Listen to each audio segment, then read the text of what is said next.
as we all prepared for a new Horizon Europe program.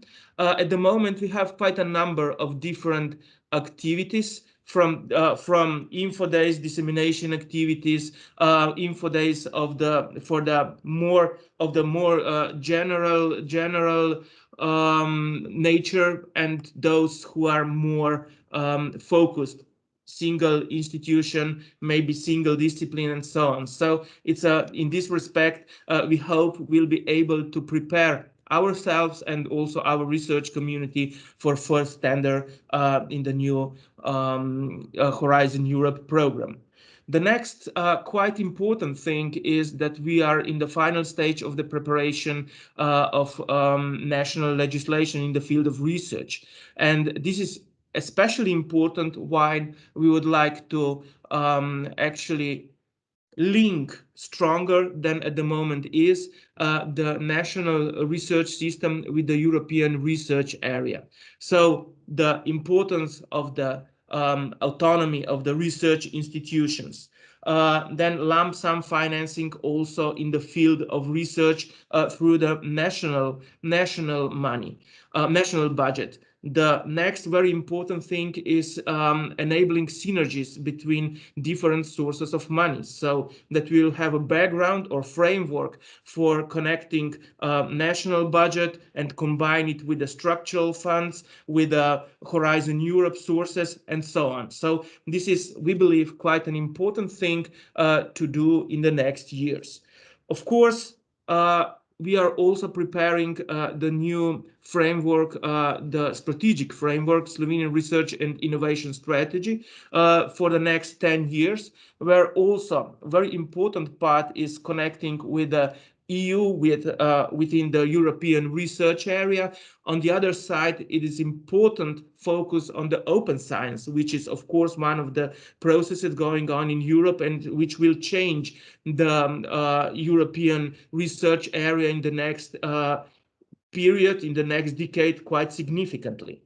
And very obvious, we are just almost at the beginning of our presidency period. So we start the presidency in the 1st of July, but it's important to stress that this time we decided, together with our so-called trio partners, Germany and Portugal, not to have 3 half-year presidencies, but actually connect all 3 presidencies to 1 year and a half period with a quite well-defined program.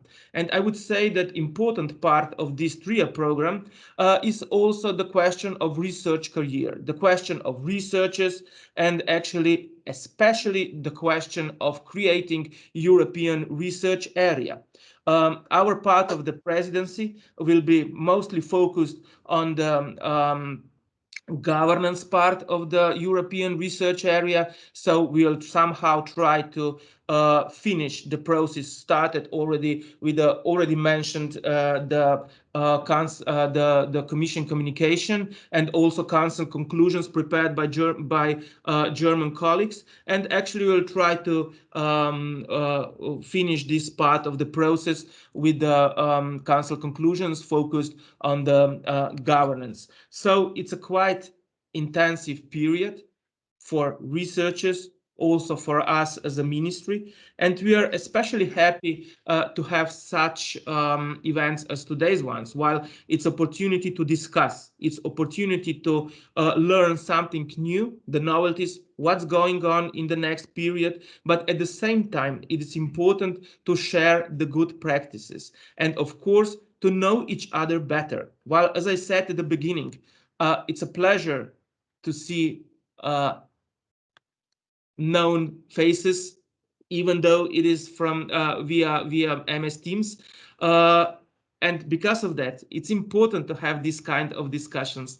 And we at the ministry are very proud on our researchers. And also I have to say that we are very proud on our colleagues, especially Stojan, Daria, also colleague Radojka, actually, who paved the way for these excellent things and achievements, which are and will be also in the future the result of work of our researchers. So, dear colleagues, dear friends, I would say I wish you all the best today, good results, good discussion, and looking forward for a next Researchers' Nights, which will be, I'm sure, as excellent as they were in the last years. So thank you very much, Stoyan, and actually I'm giving the line back to you. Thank you, Tomasz. Thank you for your very inspiring words. Thank you. Any immediate question to Tomasz? Maybe someone would like to ask him something. If not, then I will follow the program agenda, and I would like to invite Dr. Micha Kos. He's director of the House of Experiment, and he will present the project Noči ima svojo moč, night has its power. Micha, the stage is on your side. The screen is mine. Thanks. Yes. Hi, my name is Micha Kos. I'm the director of this, let's say, first Slovenian science center, or we call it Nano Science Center because of its size. We started with the idea to join the initiative of European Researchers' Night. That was 4 years ago. And why? Well, first of all, we think that that of course science cannot exist without society, and society needs science. We went through the Science for Society, Science in Society. Last Friday, I was invited to a conference in Portugal, in Lisbon. Of course, it was the virtual one. They were also celebrating the end of presidency of the council, and with the title, let me just read it: the relevance of society for science. And there were quite nice messages to take home. One thing that I think was very important was that somehow science began to be connected with a better word, I would say, or better words. It was a shift from the promotion of science into the promotion of scientific way of thinking or reasoning. So, in other words, the need was shown for the people to start to think critically and to be active. And the mechanism of science was kind of best toolkit to introduce or to empower people into the critical way of thinking. So, okay, let's jump over the philosophy, from philosophy to some facts about this year's project. The consortium of our project, the Night Has Its Might or Power, consists of well-known partners like the National Institute Josef Stefan, or we like to call it the Physics Institute, the Chemical Institute, then we have the National Institute of Biology, the Geological Survey of Slovenia, and the Technical Museum, and of course the Science Center, House of Experiments. We managed to bring together 49 third partners from all over Slovenia as well as from abroad. There will be happenings going on in 28 towns of Slovenia. I even don't know if we have so many towns, but so we had to use some places outside of Slovenia as well. We have 15 supporters, and there will be 4 science festivals going on simultaneously in 4 towns in Slovenia, where workshops will take place, of course, lectures, science expressos, some demonstrations, science demonstrations, the days of open doors. There will be researchers coming to the schools. There will be science shows and some prepared material for the teachers, and researchers' night going on in the libraries, in the elderlies' homes. There will be kind of science art expositions, and so on and so on. And I would say that emphasis of our science project, of the project brought together by consortium, was the citizen science project. We think that the Researchers' Night Day, it's a good initiative. It's a very good European initiative. However, if you want to increase the public understanding of science, public engagement in science, critical thinking, active engagement, then you have to run processes all through the year. It's not just one day. One day is very good, but you have to do things continuously. So we, as a science center, as a coordinator, we, of course, we have our science center open. Not during, unfortunately, the coronavirus made its impact, but normally we work in the area of promoting the critical way of thinking the whole year round, of course, and we are planning, think 24 hours, 7 days a week, 36, 5 or 6 days per year. So we think the most important part of the Researchers' Night is the citizen science project that runs from the beginning of the project, and it has its summit in the last Friday, in September. In previous year, we had science project about growing flowers from seeds to the blooming, but watching it in a scientific way, controlling parameters and sending the outcomes.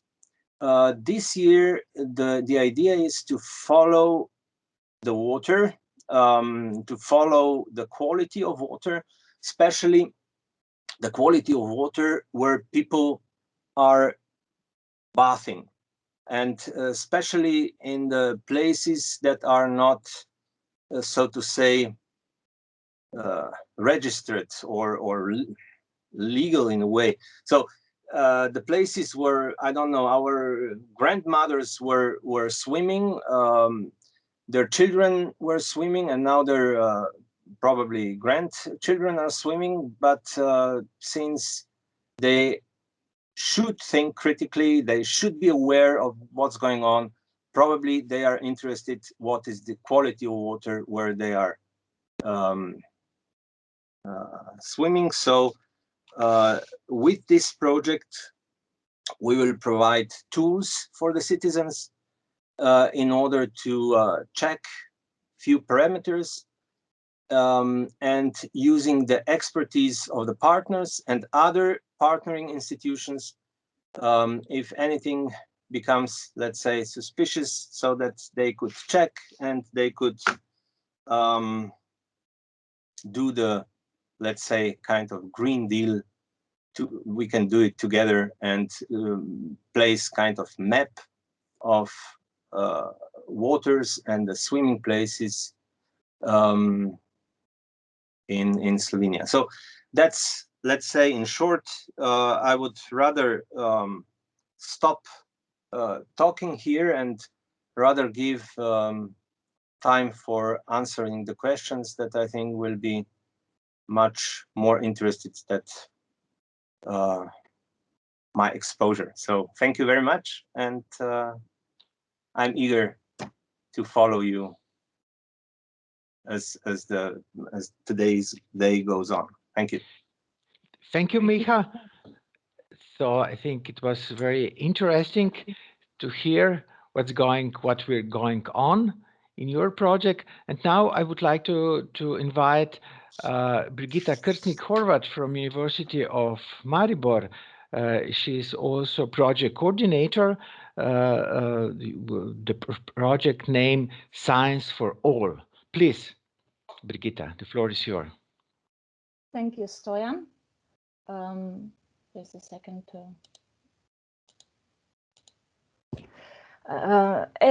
thank you, Stoyan. As you mentioned already, my name is Brigitta Krstnik-Horvat, and I am head of the Office for Researchers and Artists Support at the University of Maribor. Good morning also on my behalf, dear and respected guests, and all European Researchers Night Consortium's members and future applicants. Thank you for the encouraging introductory speech and the interesting presentation of the Night Has Its Power projects. It is a privilege to coordinate the European Researchers Night project for our university for 15 years by now. However, of course, we have not always been a successful applicant. Since 2006, we have been delighted to sign 10 contracts with the Research Executive Agency. The proudness and happiness to have the opportunity to contribute to the pan-European endeavors and events was and still is just the same. Soon and after the first European Researchers' Night in 2006, when we started as single beneficiary, the public in our region, especially primary and secondary schools, have been eagerly expecting this traditional autumn science festival each year.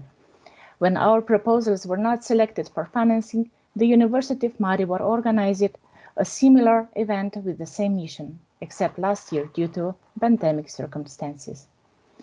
The primary aim was to nurture tradition and strengthen the good habits of the young to dedicate some of their spare time to edutainment activities in the good company of scientists in a fun and relaxing atmosphere.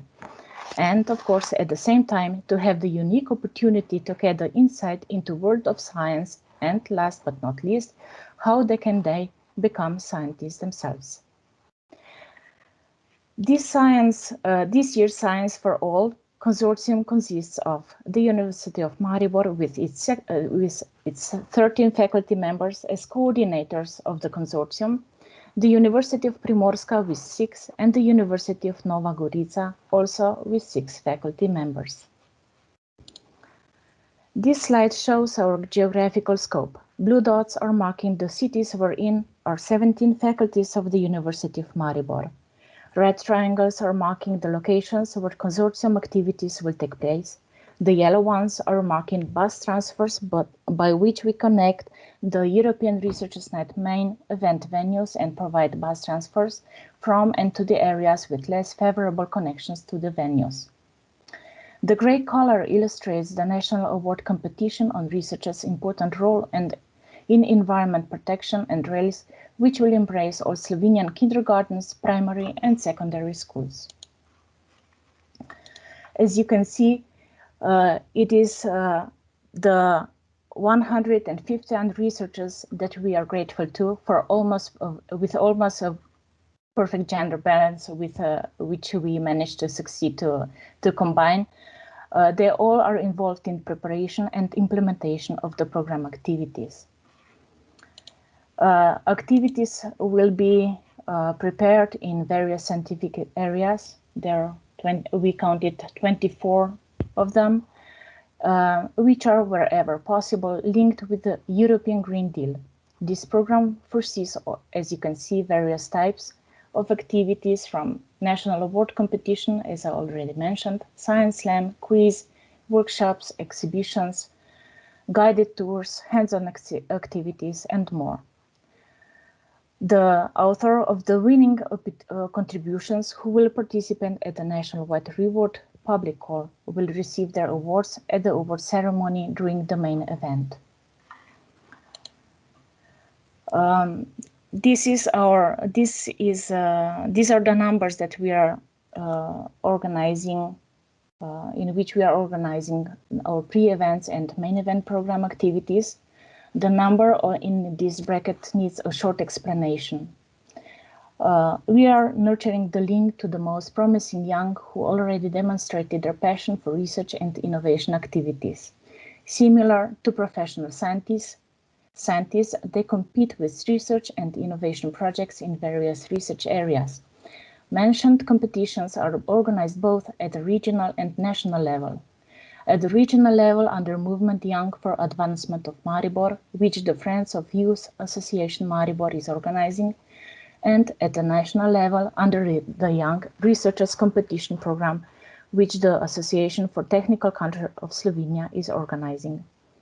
During the European Researchers' Night main event, the young authors of the winning projects and our professional scientists present their research and innovation work to the public.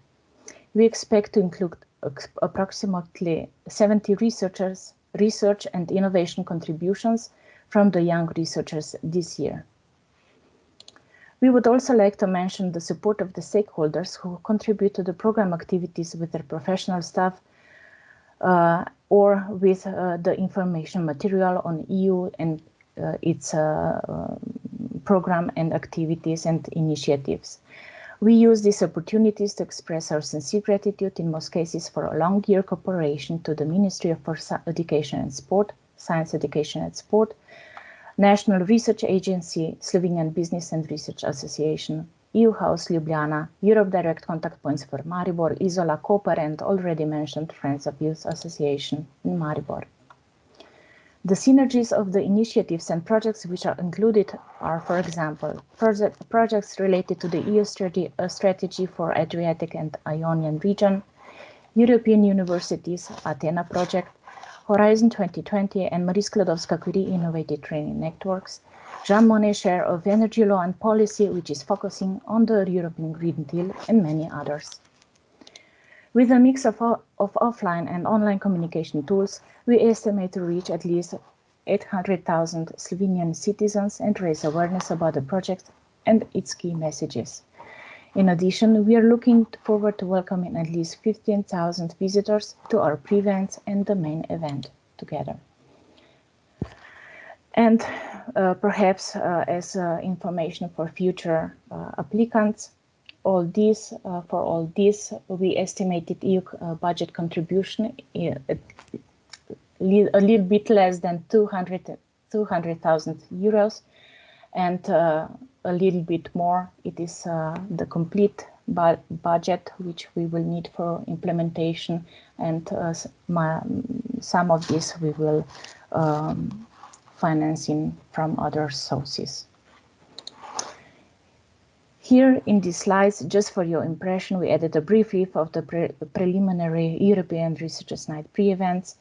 Complete program activities will be published on the project website soon. I will not use our precious time to go through it, but it perhaps just if someone would be interesting. Thank you, Stoyan. I'm returning the stage back to you, and I'm remaining at your disposal if any question will arise, of course.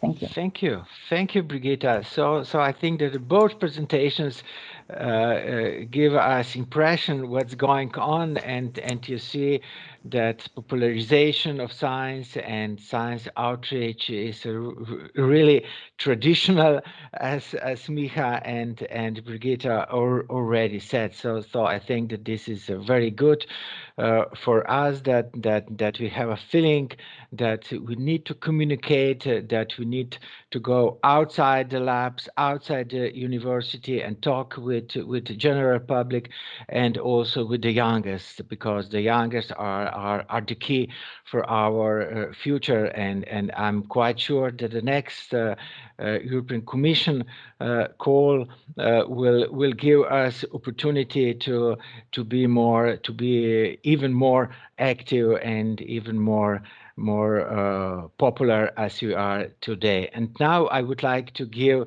the floor to our distinguished guests from European Commission, to Julie and to Oscar. Please, the floor is yours, and please.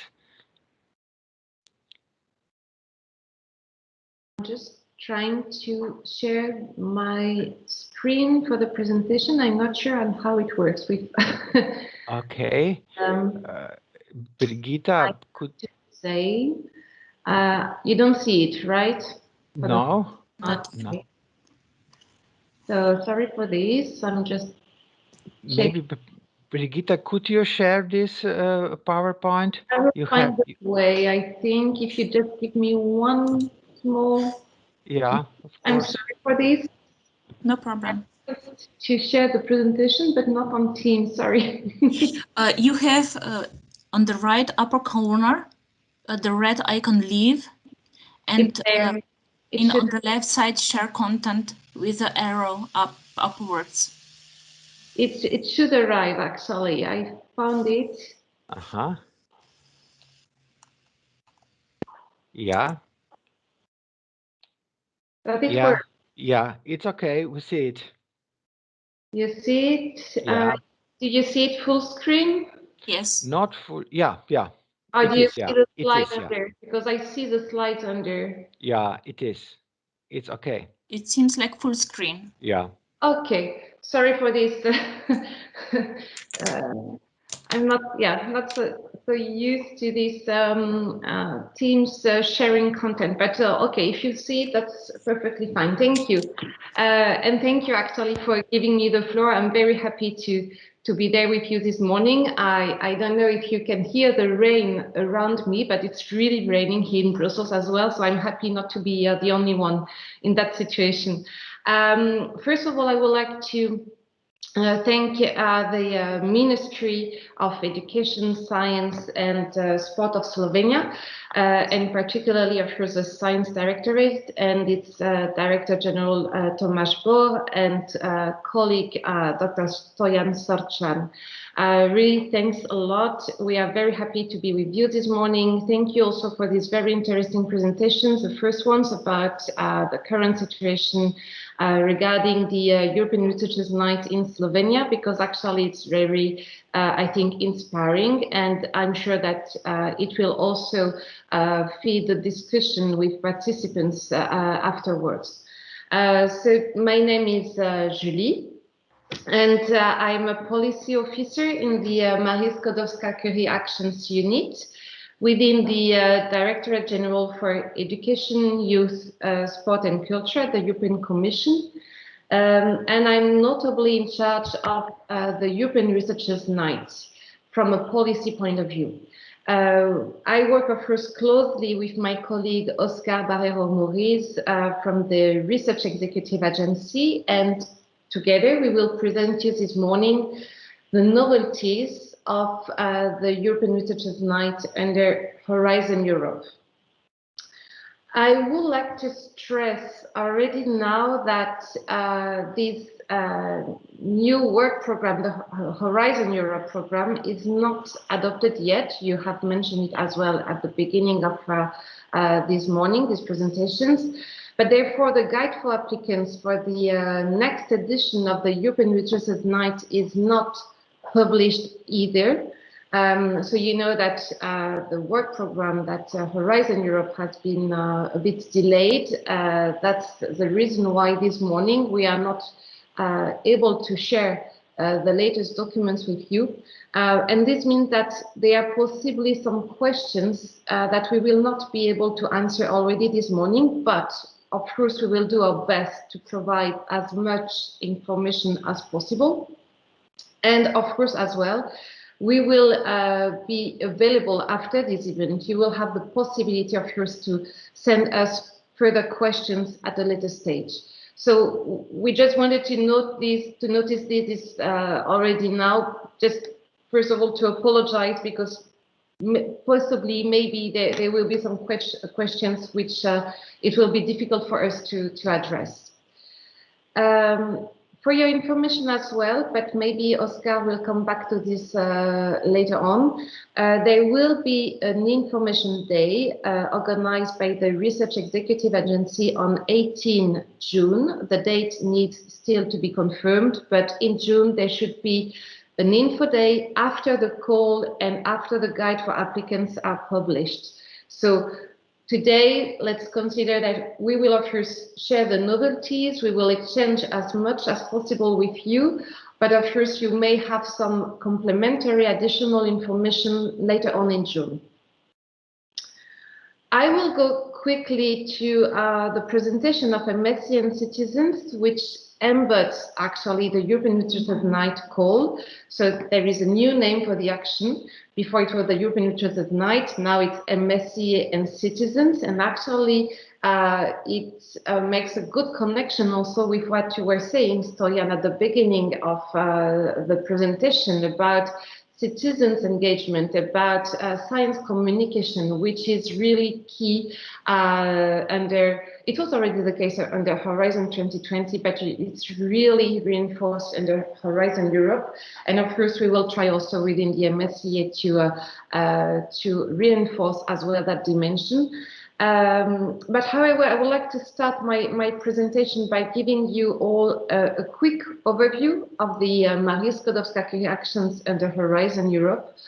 Also because actually I believe that MSc and Citizens are not, let's say, a standalone action, but they are part of a more general dynamic, and they follow also common orientations. So the idea is just to present you quickly the MSc and the Horizon Europe, because actually the frame of these actions will also help you to understand better what we want to achieve within the MSc and Citizens and the European Researchers Night call. I will try to, yes, does it work? Do you see my second slide? Fabulous. So, as you know, because I understood that you are all well aware of the MSCA and of the night, MSCA are part of Pillar 1 under the new Horizon Europe program for research and innovation. So this pillar is funds, excellent science, supports frontier research and breakthrough scientific ideas. It also allows teaming up the best researchers from Europe and beyond, equip them with skills that are needed in the academic and non-academic sectors, and offer them access to excellent research infrastructures. You will see that under Horizon Europe, there is no revolution as regards the MSCA, meaning that the actions, as you knew them before, will continue to be funded under new names, as we can see for MSc and Citizens. But what we tried to do is really to simplify and to make the actions more accessible, more understandable, and especially to newcomers. In the past 7 years, and I'm happy also to have heard about Brigitta's presentation about female researchers, for instance, involved in the European Literature Night, because you can see here in the key figures that that's one of the key figures we like to promote. So in the past 7 years, the MSCA have supported 65,000 researchers in Europe and beyond, including 25,000 PhD or doctoral candidates, as well as more experienced researchers.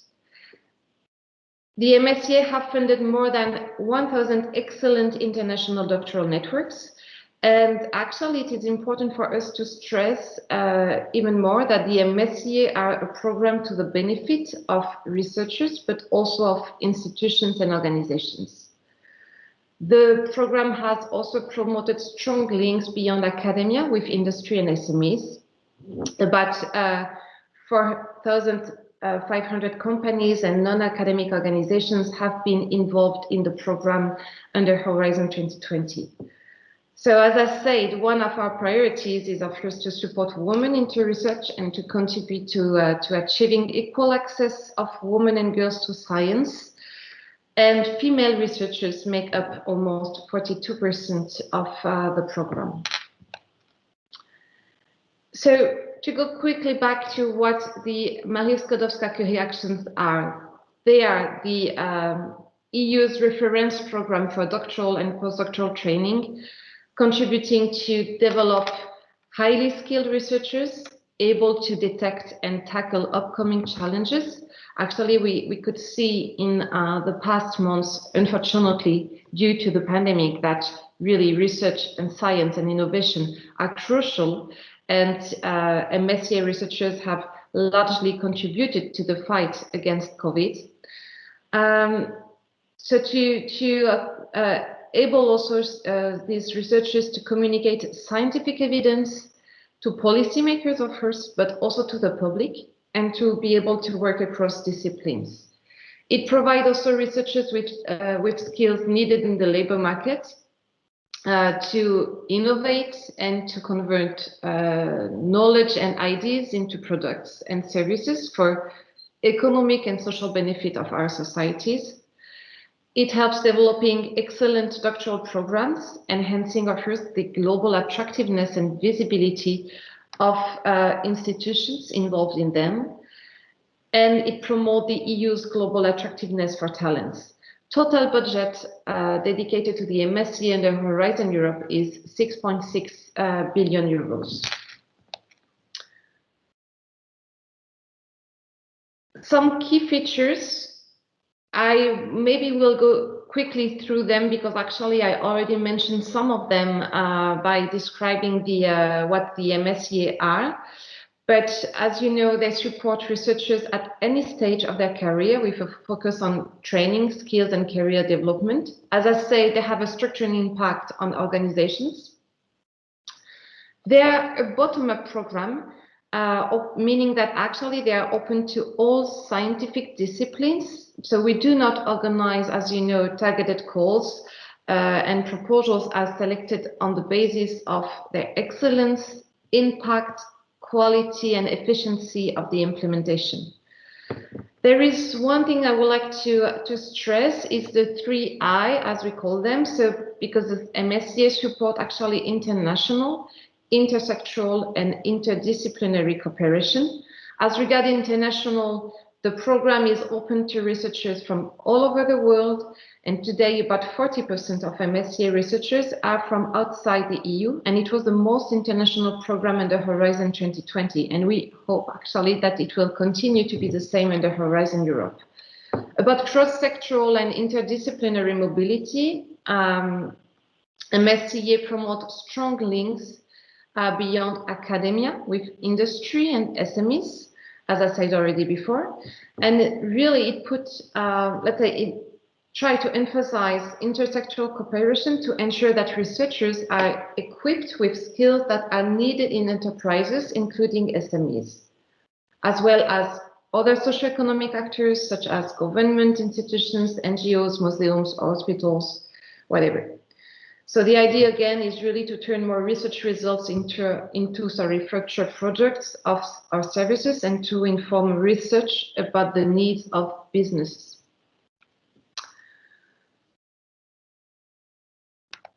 As regards the policy background, that's also one thing I would like to highlight, because also here it helps to understand what we would like to achieve as well through the MSc and citizens and through events such as the night. So really the MSCA, as you mentioned rightly, Stoyan, are at the crossroads also of the European research area, but also the European education area. And they're really contributing to both of them. They contribute, of course, to the EU external policy objectives, as I said, being the most international action of Horizon 2020. they can actually rely on a very large and active global network of alumni. And I believe that actually you use also this MCAA, the Marie Curie Alumni Association, because I guess that it's a good support for events such as the night, but we maybe can come back to this later on. And the MSCA, of course, committed to the European Charter for Researchers and Code of Conduct for the Recruitment of Researchers, which aims to give researchers the same rights and obligations throughout the EU.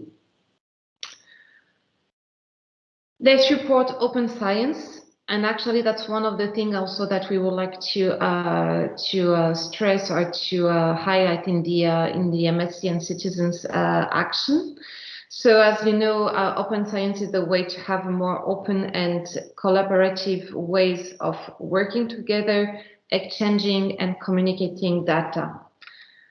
They also contribute, of course, to responsible research and innovation to better align the process and the outcomes with the values, needs, and expectations of society.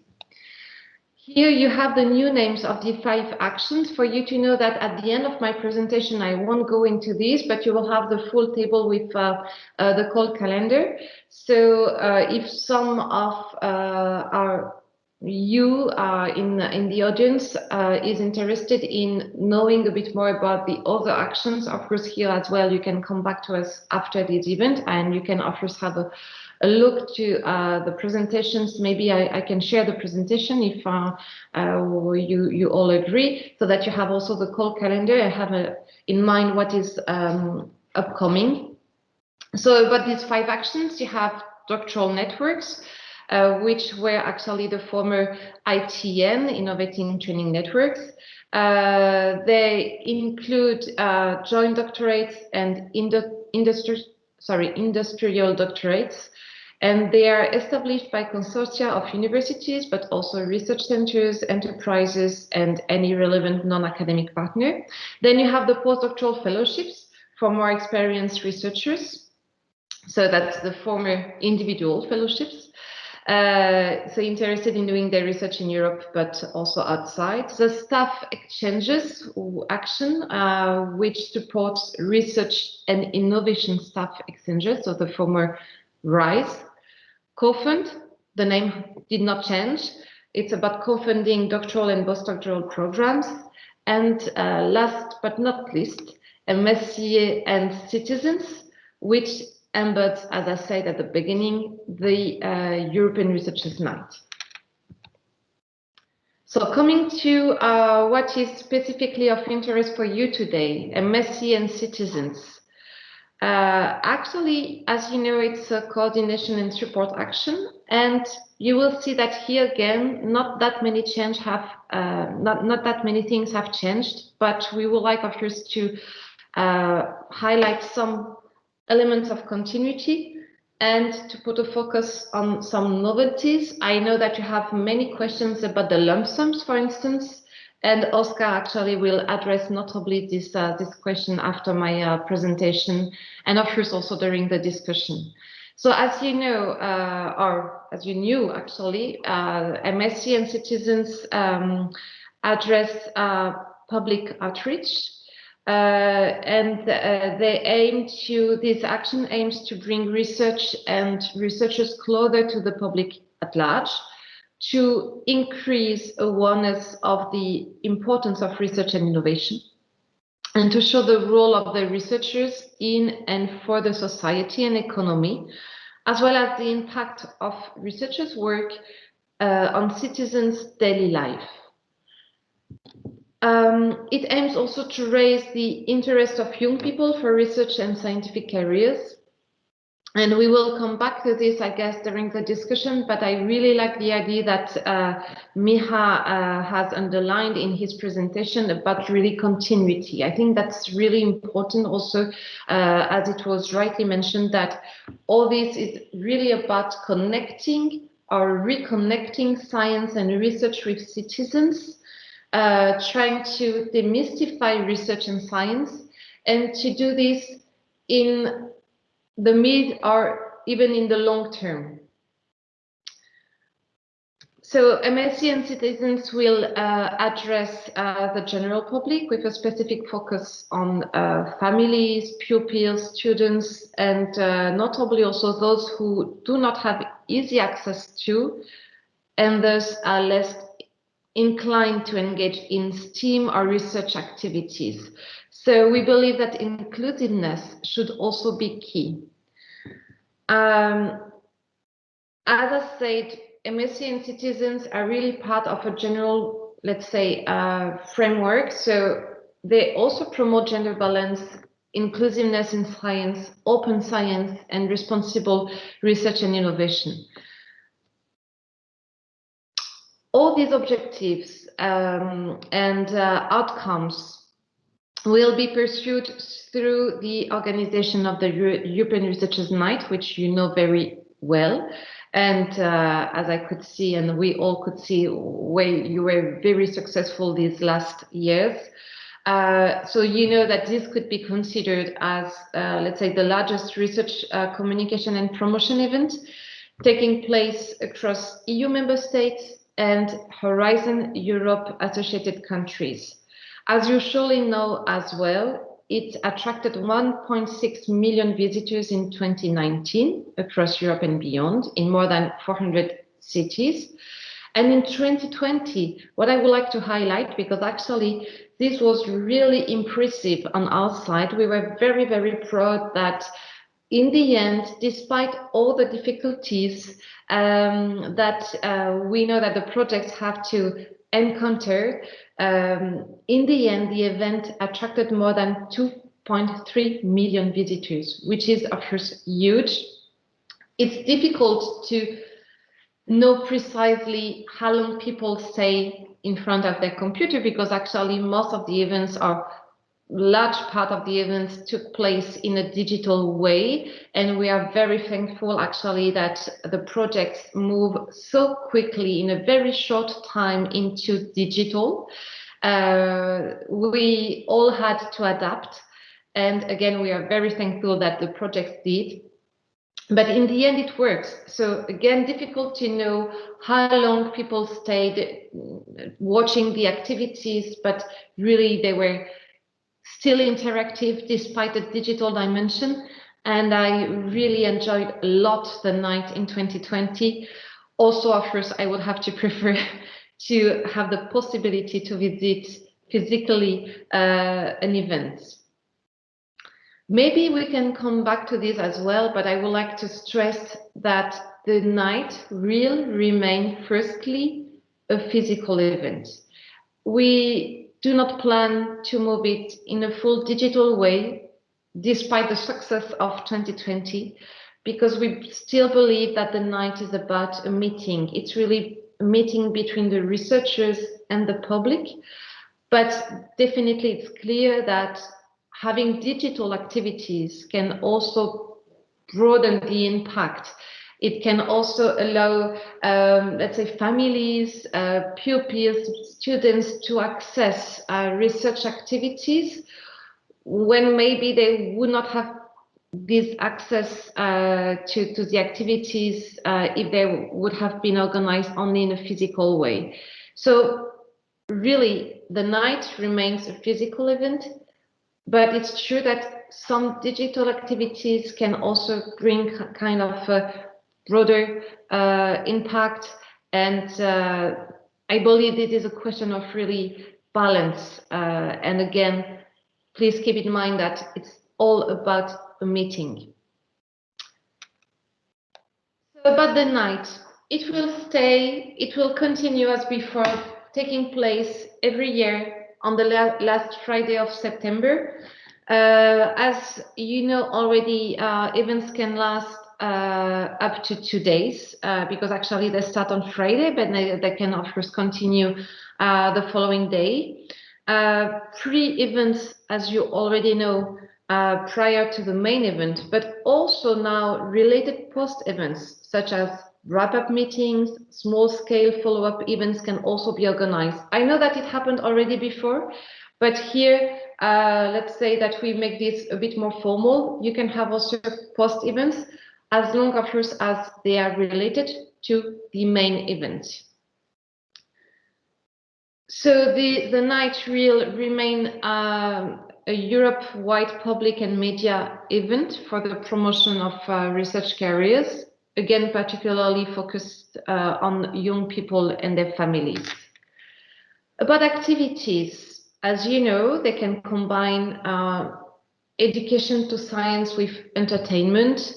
They can take various forms, such as exhibitions, hands-on experiments, science shows, games, all these things that you know perfectly well, and that maybe again we can discuss on later on, because Brigitte had very nice examples to show, I believe, and we went very quickly through the slides, so I hope that we'll have the possibility to go back to these nice examples. Activities are broad, are diverse, and the idea is really to involve actively both researchers and audience. And of course, as you know, they can take place in various venues. In terms of activities, there are two novelties I would like to highlight. So first one, the newly included Researchers at Schools activities. And something which you don't see on the screen, but I would like to mention, is that the European corner will not be required anymore as such. So I would like just to develop a bit on these two activities. As regards researchers at schools, I heard from Miha's presentation that actually, of course, you already had this willingness to bring researchers to schools and to make researchers meeting with kids and pupils and teachers. And I noticed as well that you promote, for instance, teaching material, which is really something that we would like to achieve through this new activity, Researchers at Schools. So the idea is really to include these activities within the European Researchers' Night, with an aim to support school teachers in developing a scientific approach around priority topics, and to create learning opportunities for pupils through a direct interaction with researchers. So this activity will really strengthen the connection between research and education. Again, it's nothing new in the sense that we know that you already did that before. It's just that something we would like to enhance, we would like to reinforce. We do think that it's really important to encourage interaction with pupils at all levels of primary and secondary education. So researchers and school pupils within these activities will meet to talk about current and future challenges of our societies. And the idea is really for pupils to have a direct access to research projects dealing with EU priorities and main orientations such as climate change, sustainable development, health, food, nutrition, European Green Deal, EU research and innovation missions. I will come back to this point later on. What I noticed from experiences before, because we already had this small-scale project in Belgium, and actually we had teachers going to schools, and I believe that you had the same experience, is that kids are also interested in listening to researchers, not about their projects, but also about their life. What does it mean to be a researcher? What is the life of the daily life of a researcher? What concretely does this mean? And that's also the way actually to bring kids and pupils and students to researchers' careers. So it's about projects, but it's about also, yes, again, background and experiences and what is the life of our researchers. And I saw kids very fascinated actually by researchers talking to them. So we will like really to strengthen further this dimension. And actually this activity will happen at any time during the project duration. So it's not only about having these visits in June or July, for instance, but really to have these visits organized throughout the year. So it should be subject to a dedicated promotion, particularly towards schools. As I said, we propose to remove the European corner as such, because we know that European corner was not that easy to implement sometimes for beneficiaries, because it was not always easy to find the right way to have a stand as such within the night, where to organize it, how to organize it, what to put there, what kind of information to provide. We know that this has raised questions. So we still believe that the night should be highlighted as a European event promoting the EU and its impact on citizens' daily lives. But we thought that in the end, it would be maybe better to leave it up to the applicants, to future beneficiaries, to suggest ways of highlighting the European dimension. So it will be up to beneficiaries to propose, to be creative, to imagine ways of showcasing impact of EU on citizens' daily life, and again to highlight the European dimension of the event.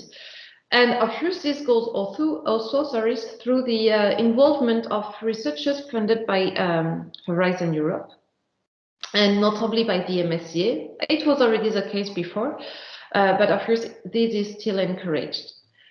In the upcoming call, which will cover 2 successive editions of the night, I would like to stress that we go back, of course, to 2 successive editions of the night, because in 2021 and 2020, you had only 1 edition covered. Here it will cover 2022 and 2023. As you know, the call will be published on 17 June, and the closing date is 7 October. And here, actually, for this upcoming call, applicants will be encouraged to put the focus on EU priorities, and notably on EU research and innovation missions, which deal actually with great challenges such as cancer, cities, climate adaptation, soils and oceans. There are 5 missions for the time being. We will still need to see if all the 5 missions are included in the work program in Horizon Europe, but nevertheless, they are tackling priorities and current and ongoing challenges. And I'm sure that actually beneficiaries will be able to easily find projects related to these topics, because actually researchers of course work on top priorities. So everything should be, I believe that these priorities should be will be covered in the next editions. We indeed believe that it is important actually to connect the night with current priorities and challenges. Of course, it should continue promoting the gender balance, diversity and inclusiveness in science in terms of planned activities and researchers involved. I won't go further to the work packages, because I know that my colleague Oscar will speak about this. So maybe this last slide, I will also go very quickly through it, because Oscar will develop. So as you know, 1 or more legal entities established in an EU member state or Horizon Europe associated country can apply. This is not new. And as I said, applicants are encouraged actually to submit proposals covering 2 successive editions. As you know, you can apply for only 2022 or 2023, but we encourage really to apply for both, because simply, again, it's about continuity. I really like the idea that in the end, if you apply for 2 successive editions, it allows for a kind of continuity. It allows you also to have this researchers at school activity organized throughout the year, but during 2 years. So we encourage definitely the continuity. And this again will be developed by Oscar. As you know, as regards the EU contribution, eligible costs will take the form of lump sum contributions.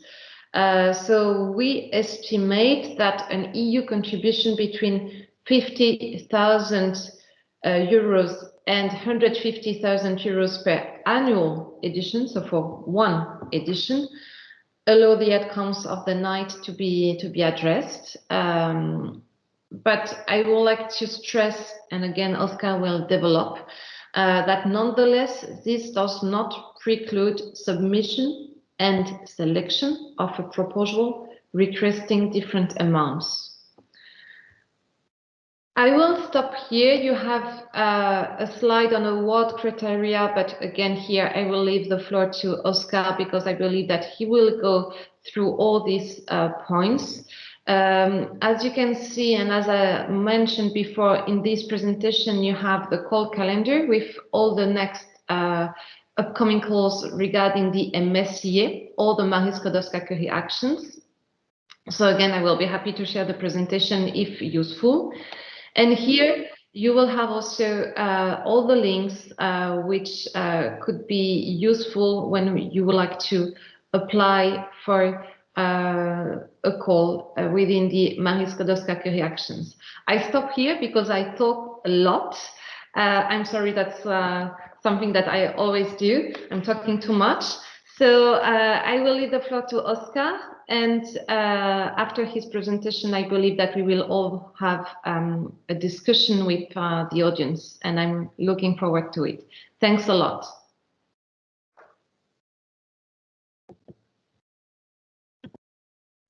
Thank you, Julie. The floor is open for Oscar. Good morning again. I was trying already to put the presentation on the screen. Do you see the presentation? No, not at the moment. So okay. Okay, 1 second. Let's wait a second. Okay, because in fact I have already. Okay, I will stop. I will sharing and try again.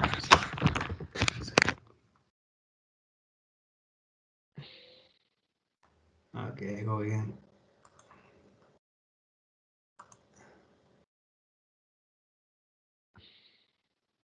Yeah. Yeah, now it works. Okay. Yeah, Good. yeah. In fact, it's curious because I did the same again and now it worked. Okay, good. So thank you very much for the invitation and for the very interesting presentation so far. In fact, it will help. You will help me with what I want to tell you. Well, maybe as an introductory comment, already Julie told you that the guide for applicants and the work program they are not published yet, and the guide for applicants will come later than the work program even. And in fact, as the guide for applicants, we are working on a new concept. We will try to make them more, let's say, shorter. So in the past, it was some kind of standing alone document, which was repeating things that they were on the work program. But in fact, in the future, most likely, this will not be the case. So it is essential that you will read attentively, very carefully, the work program, because this is what you have to have in your mind at the time of writing a successful proposal. So now will be most likely a combination of a careful reading of the work program and the careful reading of the guide for applicants, which will be much shorter than before. So, well, this is the name of the action. So MSCA and citizens, then the name of the call, which is quite long, Horizon MSCA 2022, citizens 0101. And then the topic, finally, we find the European Researchers Night 22-23. So, well, I will not go through all this, but I just will highlight what it is in bold, which is that, as Julie already commented, now post events, they are specifically allowed. In the past, they were not mentioned, and some projects they had some follow-up events after the night, but it was not always the case. Now they are mentioned, and so you are welcome to do like wrap-up meetings, small scale follow-up events, as Julie mentioned. And then another novelty on the scope, very important novelty, is that let's say what, because in the past not all the projects they had the researchers going to the schools. Many of them yes, but not all of them. And now in the future, I think that the projects should really organize activities at the schools, because if not, they might have a hard time being financed, because now this component of research at the schools interacting with pupils, it will be much more important. And in fact, the important thing is that the events at the schools can happen anytime during the project duration. So from the first day of the project until the last day during the maximum 24 months duration of the project. So it's not like the researchers' night itself that should happen at the last Friday of September, and it's like the highlight of the project. Regarding the types of activities, again, well, this is all very similar to what was in Age 2020, apart from, again, I put here the engagement with educational institutions should we sought. This was appearing as well in Age 2020, but now this is particularly relevant for researchers at the school's activities, which will allow researchers to showcase their work and interact with pupils. Researchers will engage with teachers and pupils on challenges related to climate change, sustainable development, health, and other issues related to European Commission priorities and main orientations, such as the European Green Deal or the EU Research and Innovation missions. The researchers at the school's activities should take place throughout the years, as I commented before, and should be subject to a dedicated promotion, particularly towards the schools. Well, I don't have a disclaimer in my slides as Julie had, but of course this is pending of the confirmation that the work program will be published with this in mind. And the applicants are encouraged to focus on and include activities relating to one or more of the missions in their events. Well, I already Julie mentioned them, and here you have them listed. But of course, this is pending from being confirmed. Doesn't mean that you cannot have activities around other subjects. But I think it would be wise to make a specific emphasis in these ones, so that you cover better what the European Commission wants from night projects, and you have the bigger chance of the experts in the evaluation giving you higher marks, because the expert evaluators, they will read as well the work program, they will identify which kind of projects the European Commission is asking for, and they will check this against the award criteria, which we will see in the coming slides.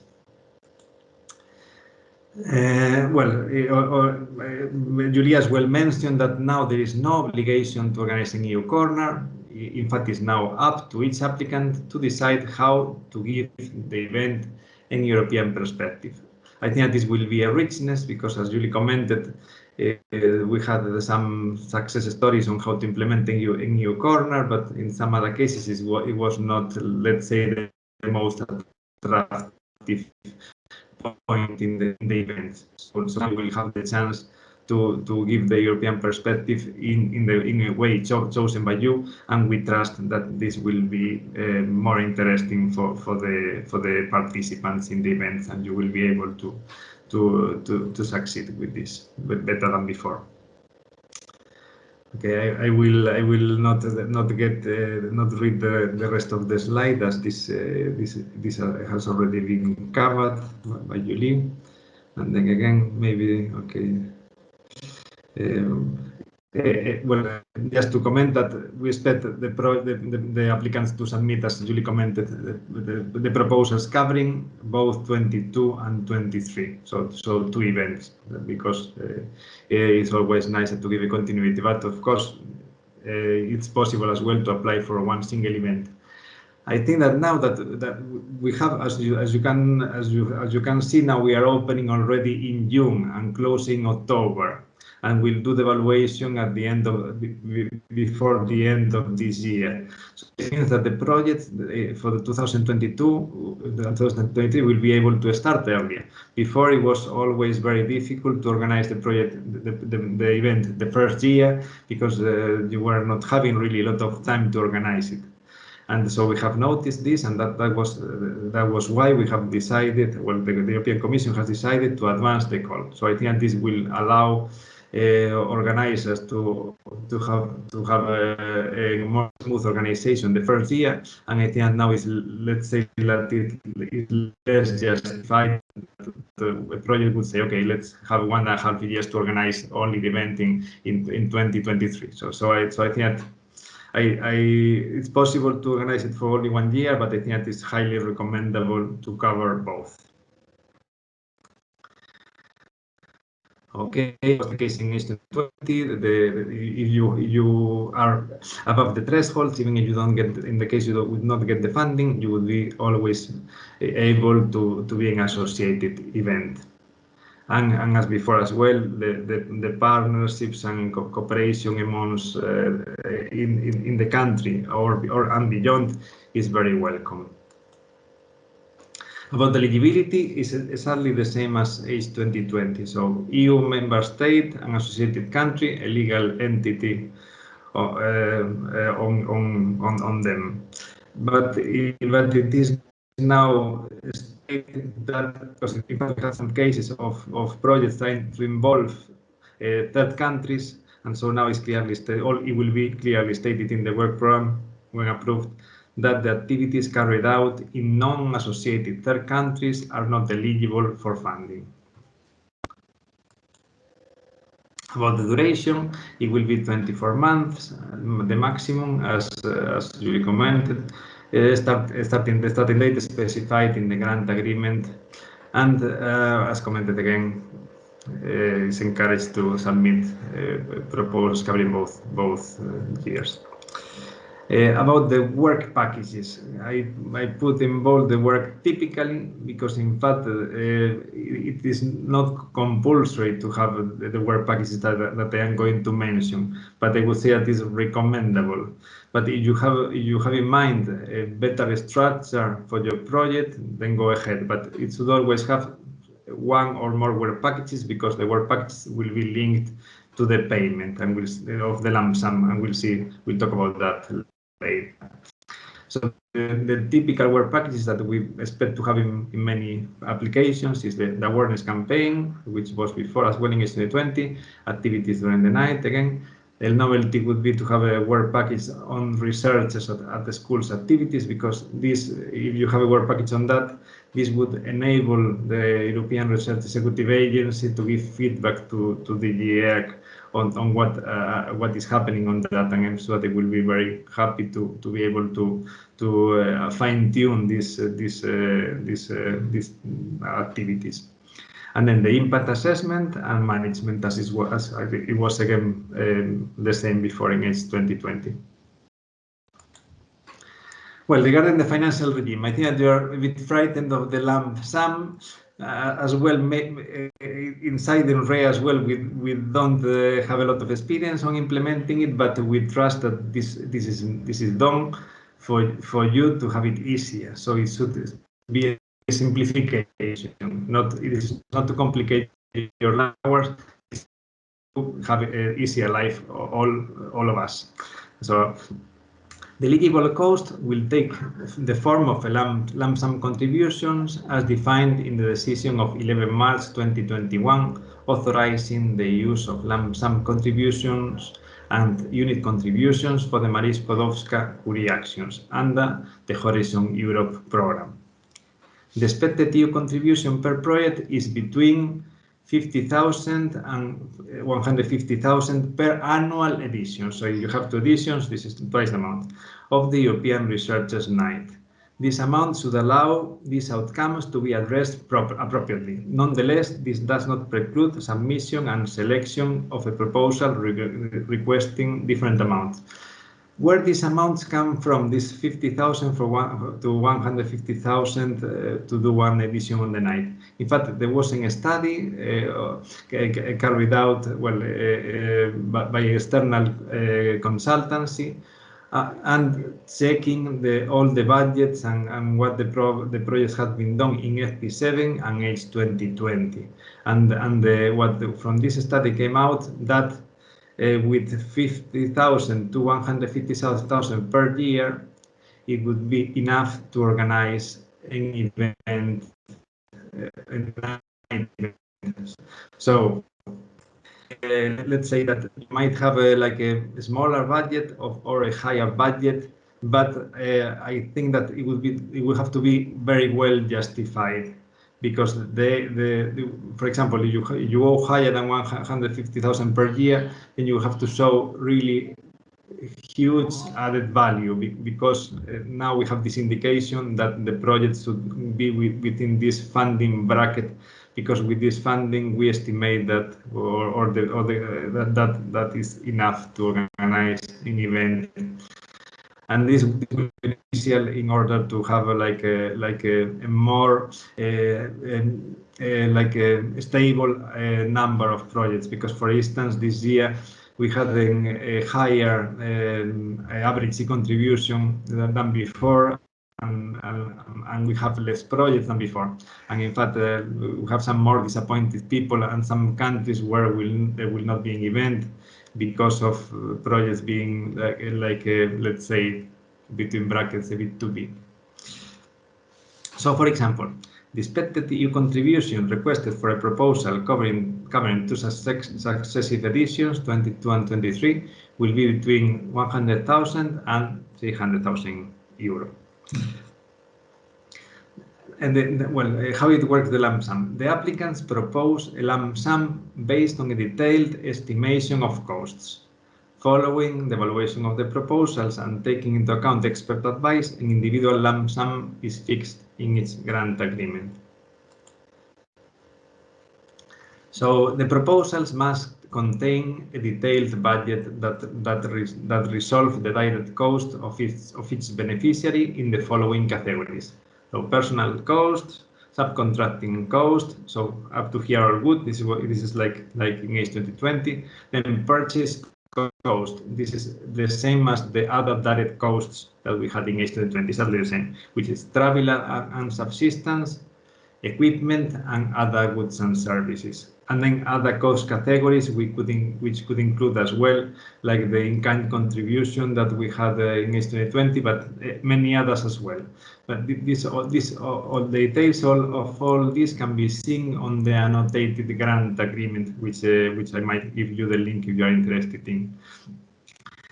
Regarding the indirect cost, are exactly the same as in H2020, in fact. So the 25% flat rate to the direct cost that qualify for indirect cost. For example, maybe you recall that subcontracting costs do not qualify, so they are not used for calculating the indirect costs. The lump sum is calculated by applying the applicable reimbursement rate. Is 100%, as it was as well the case in H2020. Having 100%, it does not mean that you cannot have your own contribution if you wish, but that there is no change from H2020 on this. In addition, the applicants must provide a split of the lump sum per beneficiary and per work package. This is very important because of the following, because the payment of the lump sum shares is indeed linked to the completion of the work packages and not to the successful outcome. Therefore, it is recommended to design work packages in a way that enables to clearly identify whether the action has been completed. So, well, to summarize what they have said, well, it doesn't make a big difference to what was done before in ACE 2020 at the time of application. When you prepare a proposal, you have to have a clear budget, maybe even more clear than before, and a clear split of tasks and in the work packages. And in the past, you were only giving detail for the subcontracting cost, and now you will have to give details as well for the other direct costs before, so for the purchase costs. Then when it will be easier for you is at the time of implementation of the project, because then you will not have to give an explanation on the use of resources. You will have to only give proof that you have completed the actions in the work packages, and if you have done the work, let's say, to put it simply, then you will get paid at the level of the lump sum. So about the budget tables, how they will look like. So as far as I know so far, the budget in the part A, it will be very simple. Only the total EU contribution requested per partner. So this will be a very small table in comparison with what we had before. Then the details will come in the part B. And it will be more or less, if it is approved, the guide for applicants as it is as it stands so far. It will be like you see on the screen: the personnel costs, subcontracting costs, purchase cost, again the former other direct cost, the other cost categories, the indirect cost, which is the 25% of personnel cost plus the other direct cost. So sorry if I apply the other direct cost. And then the requested contribution, and maybe I should put here, okay. I should here it should read in indirect cost, it should read personal cost plus purchase costs. This is like a mistake on the slide, so I will correct it. And then the requested EU contribution, it will be as commented, so calculated as commented before, and then the total cost, including your own funds. Here you can put the amount, so the total amount. Some projects this is as in the past. Some projects they decide to top up, so to bring some own funds, and some others they don't. In fact, obviously from the side of the Commission and the agency, we like very much when a project shows a lot the commitment to bring own funds, and because this multiplies the effect of the action. So, but we understand that for many applicants this is not possible, and so it's fair enough to ask for the whole budget. As I commented, there will be separate tables apart from this table to detail subcontracting, purchase cost, and other categories if relevant, because not all the projects will have other categories, as it was the case before as well in ACE 2020. So about the work criteria, they are slightly different than before, and you will have in the guide for applicants well explained what we expect from you. So what kind of content we expect to see in the proposal, which is matching the work criteria. So do not be too worried about this. So the excellence. On the excellence, the following aspects will have to be taken into account to the extent that the proposed work corresponds to the description in the work program. Let's say, like, if a proposal is not matching the full scope of the work program, the marks would go down. For example, if a project does not have ethics at the school, let's say, then the excellence would be lowered, let's say. And then the criteria is clarity and pertinence of the project's objectives, and quality of the proposed coordination and support measures, including soundness of methodology. On the impact, credibility of the pathways to achieve the expected outcomes and impacts specified in the work program, and the likely scale and significance of the contributions due to the project.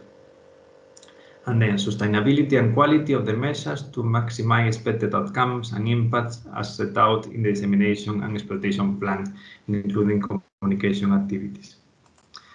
And the quality and efficiency of the implementation, quality and effectiveness of the work plan, assessment of risks, and appropriateness of the effort assigned to work packages and resources overall. Capacity and role of each participant and the extent to which the consortium as a whole brings together the necessary expertise. As a novelty now in Horizon Europe, you will not need to explain the project management here, so, because I think it was before, but now it will not be. So you will not need to put all these management structs and all this that you were putting typically before. You will save that space for other information because our colleagues in the research thought that this was almost always well covered and was not really giving a lot of value added, and it's better to give the space for other more relevant information that will allow the experts to distinguish the excellent proposals from the less excellent proposal. This is exactly the same as before, so I will not go through this, but there's continuity on this. The evaluation scores, the thresholds, and the scoring table is the same as in H2020. And now I have taken the liberty to paste the questions that we have received by email, Julia and myself. So I will reply them now if you agree, so that then we can cover questions that they are not covered, or if you want clarification to what I said. So on your question of the kind of cost type categories, personal cost, the cost of subcontracting, will applicants have to present in their application the presentation of budget distribution among partners and specification of cost, the categories, groups, items. I think that I have already commented this. I hope that this has replied to this question. If not, please come back to me now. Do other costs remain? If yes, how they are calculated? So I commented it already. Yes, exactly the same as in 2020, the same amount. What is the percentage of your contribution? How it should be calculated? So it's 100% as in H2020. When can beneficiaries expect the EU contribution? During project implementation and or after the final report is submitted? Well, it's a little bit, it's exactly the same as in H2020 again. There will be a significant amount of pre-financing. As it will be now 2-year projects, the pre-financing will go back to 60%. When we was 1-year project, we had a higher pre-financing, but now we go back to what was done before. And so most likely the pre-financing will be around 60% of the total EC contribution. And then at the first year, you will do a periodic report, and you will have an intermediate payment, and then a final payment. So it will be more or less as it was before, but always trying that you have a positive cash flow and you don't have problems with the financing. About reporting stage, how and what type of cost categories in the context of the first question above will they have to report? We expect that you will have an easier reporting as commented. So you will report on the work done in the work practice, and you will not have to do a financial reporting as such. So that there is where we expect the simplification coming from the lump sum. So this is a very, always the auditors are scaring everyone. So I see this, what does the lump sum mean for auditors? Or perhaps there is no changes in this area. Well, there are changes because the lump sum should bring here some simplification. But of course, I am not an auditor, but what I could read on the guidelines for Horizon Europe that we have so far, namely on the annotated grant agreement that I mentioned before, is that in the case that there is an audit, they will not be asking for invoices, but in the case of the lump sum, but for the work carried out. So again, that you have to do the work, and if you do the work, you will get the money that you requested as a lump sum. The beneficiaries do not need to keep specific records on the actual cost incurred for lump sums and contributions. Adequate reports and supporting documents to prove proper implementation of the work as described in Annex 1. So you have to be able to prove that you did the work, but you don't need to keep the specific invoices or this proof of cost. I hope this is clear. Maybe a short clarification why this change from standard unit cost in MSCA. Well, in the research night was real cost towards the lump sum. So from real cost towards lump sum. As I commented, yes, at the time of application, there is not much simplification for the applicant, in fact, because you have to have a very detailed budget, but as commented, it should be easier for you to report. What about the beneficiaries who have the accounting system based on actual cost? Well, as explained before, this should not make a difference because you don't have to do financial reporting. You have to just demonstrate that you have done the work.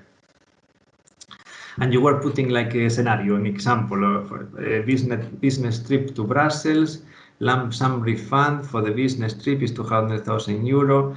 Instead of staying in hotel, where a night can be up to a maximum 150 euros. The employee sleeps with the classmate from the high school.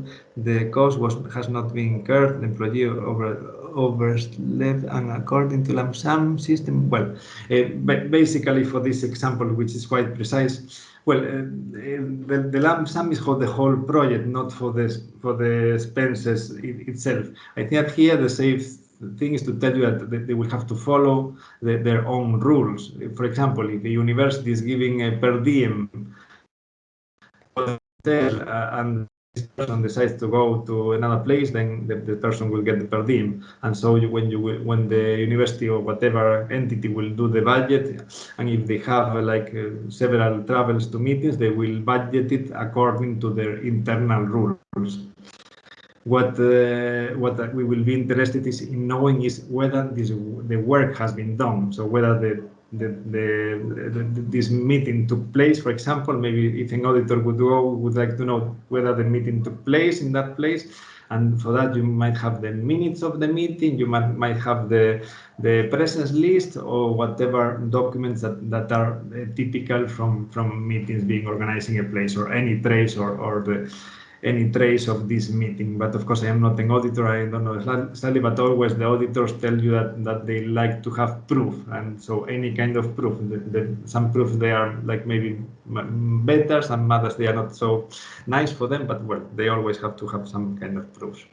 But I think that from the agency point of view, what I would like to know, whether you have implemented the tasks and the work packages, and if you have done that, you will get paid. So let's say that we don't go in this much detail. So you have to follow your own rules in implementing these traveling expenses and all this. So I thank you very much for your attention, and now I hope that this was replying to your questions, and I'm looking forward to some other questions. Yes, thank you very much, Julie and Oscar, for very, very deep explanation, and I'm quite sure that my colleagues will have some questions. Maybe I would like first to ask Micha and Gita, your project coordinators, and maybe you have some immediate question. And for others, please raise a hand and the floors will be given you.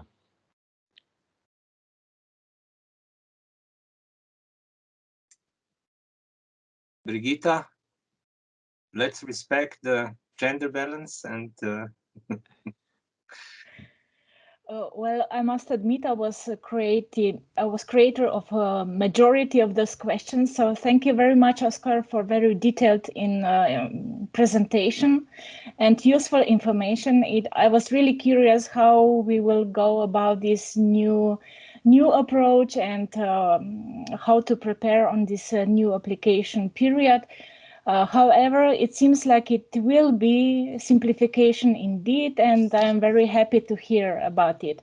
So I would leave the floor and the opportunity to the rest of the participants to express their worries, questions, and I'm looking forward to continuous discussion about this topic.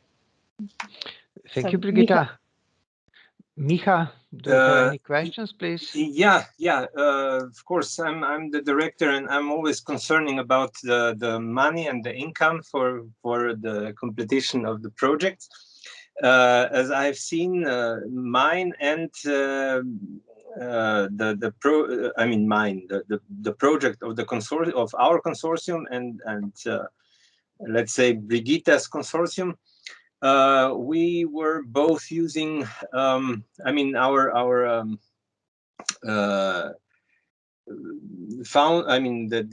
sum is about 25% more than the maximum that was mentioned, not the maximum, but the one that was supposed to be used.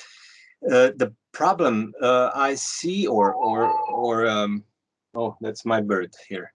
Sorry. The problem, and that's the bird, and here is the dog. So the whole zoo is here. Well, throughout the years, we were bringing new partners to the project that brought also the, I would say, that the colorfulness and the new ideas, new approaches. I mean, the problem was the problem of making the society thinking more critically was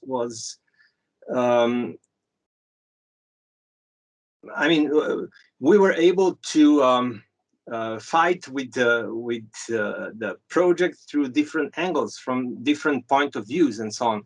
So I'm a bit worried because we wanted to extend, to go on with that practice, to add new research institutions, provide more researchers to the project in that way of having the a very family-like consortium with all the fathers, all the mothers, and everyone. That's something that I'm a bit afraid of, that due to the this restriction, I can understand the EU to trying to get more projects and probably less partners in the project. But anyway, I might be afraid that we will lose a bit of the content, maybe. Or not, maybe I'm wrong. I'm just looking at the 4 or 5 years. I don't have this experience as Brigitta has, but 4 years that we were doing it showed me really the advantages of having more people in the consortium. Not too many, but more. Maybe you really can give more insight of the amount. I see your worry because, in fact, you do as you have explained, you have been successful many years, and in Slovenia I had the chance to visit both events like a few years ago, and it's quite impressive the number of activities and things that are going on.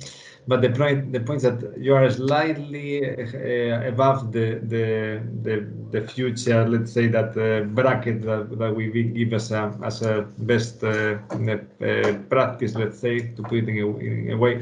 But in fact, there are some other projects that they are really very from this average. And in fact, I think that in your case, I think that maybe better to cut the project that is very nicely done, and with partners that they will be very happy to commit to you, and these projects take time to build the relationship. I think that, of course, the ideal situation for us would be that you try to bring some co-financing, so to try to raise funds from any either from the partners, either from other entities that they would like to finance. Of course, this is always a tricky thing to fundraise, but I think that the expert evaluators will be reading the work program and seeing that this amount that is stated in the work program should be enough to organize the event.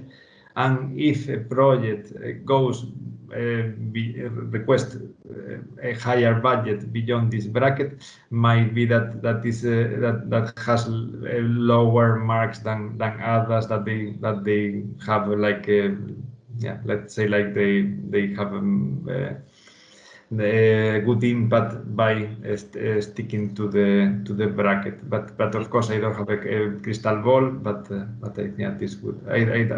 Please, Julie, give your view on this. Yes, no, thank you. No, I understand as well your concern, definitely, because we noticed as well from your presentation, Brigitte, the amount and the EU contribution this year. I really join Oscar in his reply. I think that co-financing from partners could be also a solution.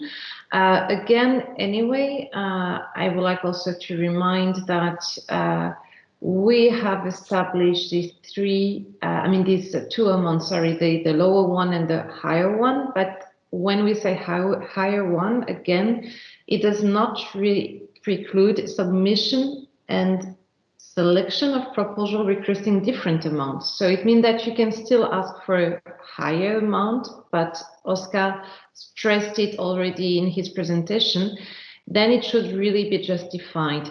For us, I would like just to clarify that definitely we would not like to cut down partnerships. We believe that partnerships are very crucial, also because it allows for a better spread, usually a better coverage, geographical coverage.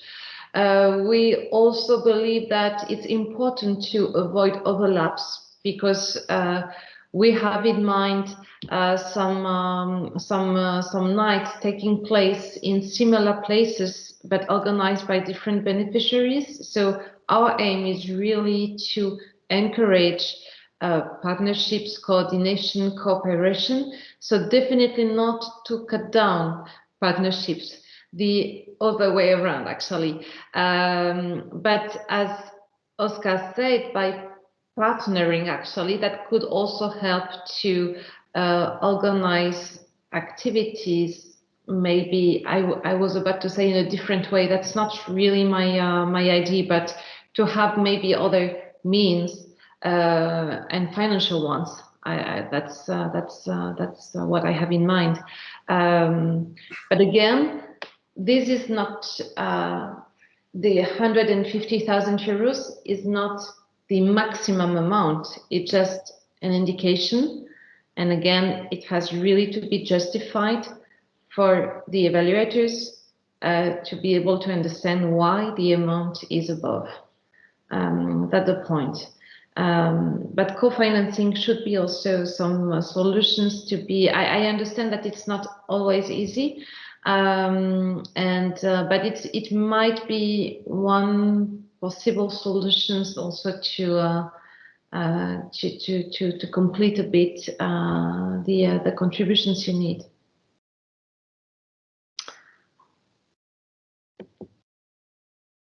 Micha, would you Thank you. Thank you. Yeah. Thank you very much for your answer. I have another one posted to me by SMS from my project leader. The question is, we have the main event, we have the awareness campaign going all through the year, and we have the pre-events to the main event. Now the question, what about the post events? Are they also allowed to say, and if they are, what is the period, how much time after the last Friday in September we can still do some post events, or it is just the first year that we can do it and not the second year, or that's, please comment. Thank you.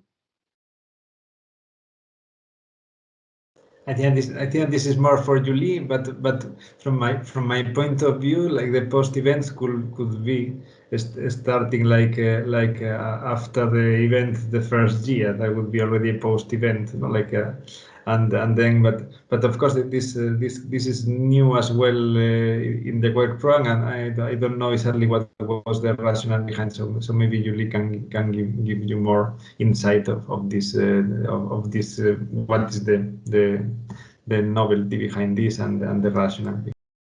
Yes, the idea was actually that, I mean, we know that you may organize some meetings in order to wrap up, or it happened that actually there are some events related to the night, because there is kind of a follow-up here as well. Actually, what is included now is, as we said before, the researchers at school activity. So it's not exactly post events, but just to say that some things can happen after the night. And we wanted you to have the possibility to include this in your proposal. So I don't have a concrete example coming to my mind, but I had one from another project, and it was typically a post event, because it was actually kind of a follow-up meeting with partners in order to, for instance, draw some lessons. I don't remember exactly how it was organized, but it was really with all the partners, meeting with the partners after the night in order to, again, conclude and maybe prepare also the next event when there was a next edition. So it has to be really related to the night. It should not be a new conference. It should not be a new event. That's not the idea. But as you organize, let's say, pre-events where you would like to, for instance, raise awareness about the night, upcoming one, here the post events again could be a meeting which would be necessary, or a follow-up workshop or webinar with partners, whatever. So voila, it has to be related to the event as such. I saw that you smiled, Miha, so maybe I say something completely stupid. No, sorry, you didn't. I'm just trying to make a comparison with Harry Potter book, for instance, Okay. where, you know, you have the start of the project, you start reading the book, yeah, and the suspense is just, you know, it's rising, it's rising, it's rising, it's rising. And then you have the summit event, the last Friday in September. Yeah. And then at once everything is over, and you don't have a chance to resonate, or to, you know, to have kind of relaxation. Maybe sometimes if there is such a big event as the last Friday, the Researchers' Night Day, it can make an impact in let's say children's or young people's mind, so that they just begin to resonate because of the event. And if we just cut it and say, okay, everything is done, now go home, you know, and they're full of energy getting it from the event. I'm just thinking of, you know, somehow to make kind of a relaxation curve in order to digest what they got. Yeah, actually, here it goes back to the continuity you were mentioning also at the beginning, and with which we are, I think, we fully agree, because again, when we include researchers at school, which was actually an initiative that we really wanted to launch now, and that we will do through the night, is, I mean, it comes to the same idea, actually, having this possibility, for instance, to send researchers to schools. It will happen also after the event, actually. So it's a nice follow-up, for instance. But it's a bit different from post-event. I wanted to really to focus on your question about post-events and trying to answer to that specific question. But when you talk about this, yes, coming to this event, which is the top, and then you need also to digest, and you need also to see also with the kids and with pupils, with students, how to maybe go on and how to make them, you know, still in a way. I think that actually an activity like researchers at schools is a nice way, and I'm sure that on your side, at a national level, you organize as well, I guess, some follow-up events.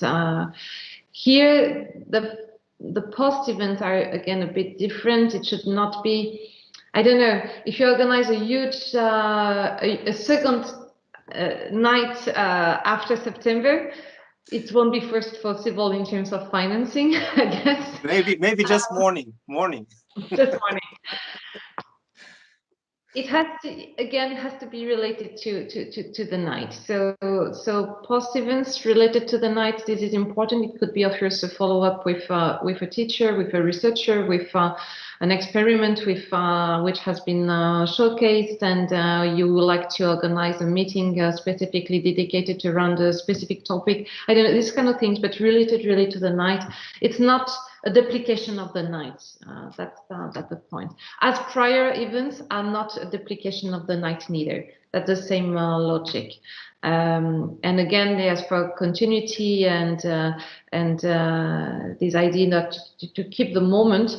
I believe definitely that 2 successive editions are again a very good solution, and that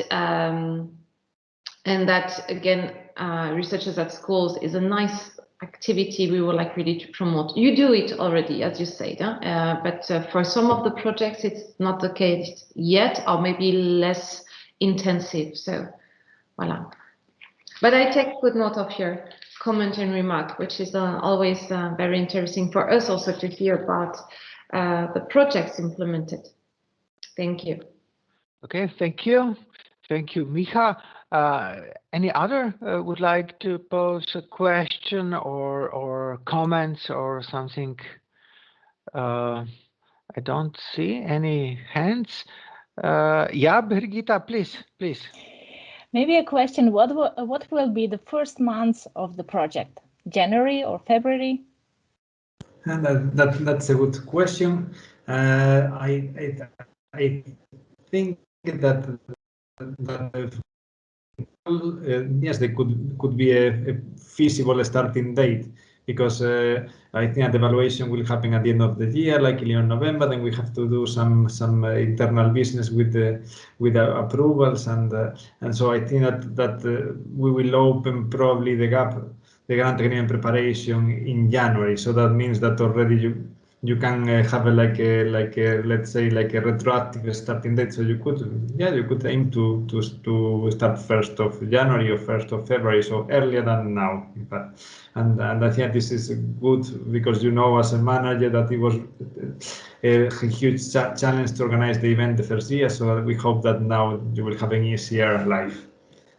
Yes, it will be easier indeed, because we miss schools very much, and our students, of course. Very good. Thank you. Okay, thank you. I have one question regarding cross-border cooperation. As you know, the European Researcher Nights are more or less country-centric. It's just one country. We have a few cases of cross-border, and I think this cross-border could be a big challenge for us, because our neighborhood is very near to us, and also cooperation with Western Balkans. As you know, a few months ago, we had a conference, MSCA and Western Balkans, and we try to find out how to intensify cooperation with Western Balkans. So what do you think? How this cross-border could be incorporated into our project? Is it a challenge also for you, or is just for our perspective challenge? Please. Again, here we don't say. I don't think that you have to interpret it in a very strict way. It means that we don't say that you have to have a cross-border partnership or cooperation. Again, it goes in the same logic as I was explaining or trying to explain before. It's more about avoiding overlaps. It's more about making, for some regions, cross-border partnerships could be quite logical, could be a natural way to organize an event or to showcase, because you have cross-border workers, for instance, or so there is no how can I say it in a light way? Again, it's about promoting partnerships in order to again have a better coverage. But if you have a neighborhood country who is also organizing actually a night, for instance, then what is nice maybe is also to have some networking opportunities. We saw that in 2020, actually. If I can give that example, of course it was done in a digital way mostly, but we saw some networking networks actually between different countries, and it was not cross-border partnerships. Actually, it was even broader, but it's really again this idea to have partnerships are to encourage the possibility to work with other projects where you see some relevant coordination, where you see a way to again avoid overlaps, where you see the possibility to involve a greater number of researchers, or to have access to one project which would not be able to come to your. I mean, you see, it's like, well, it's a way to think in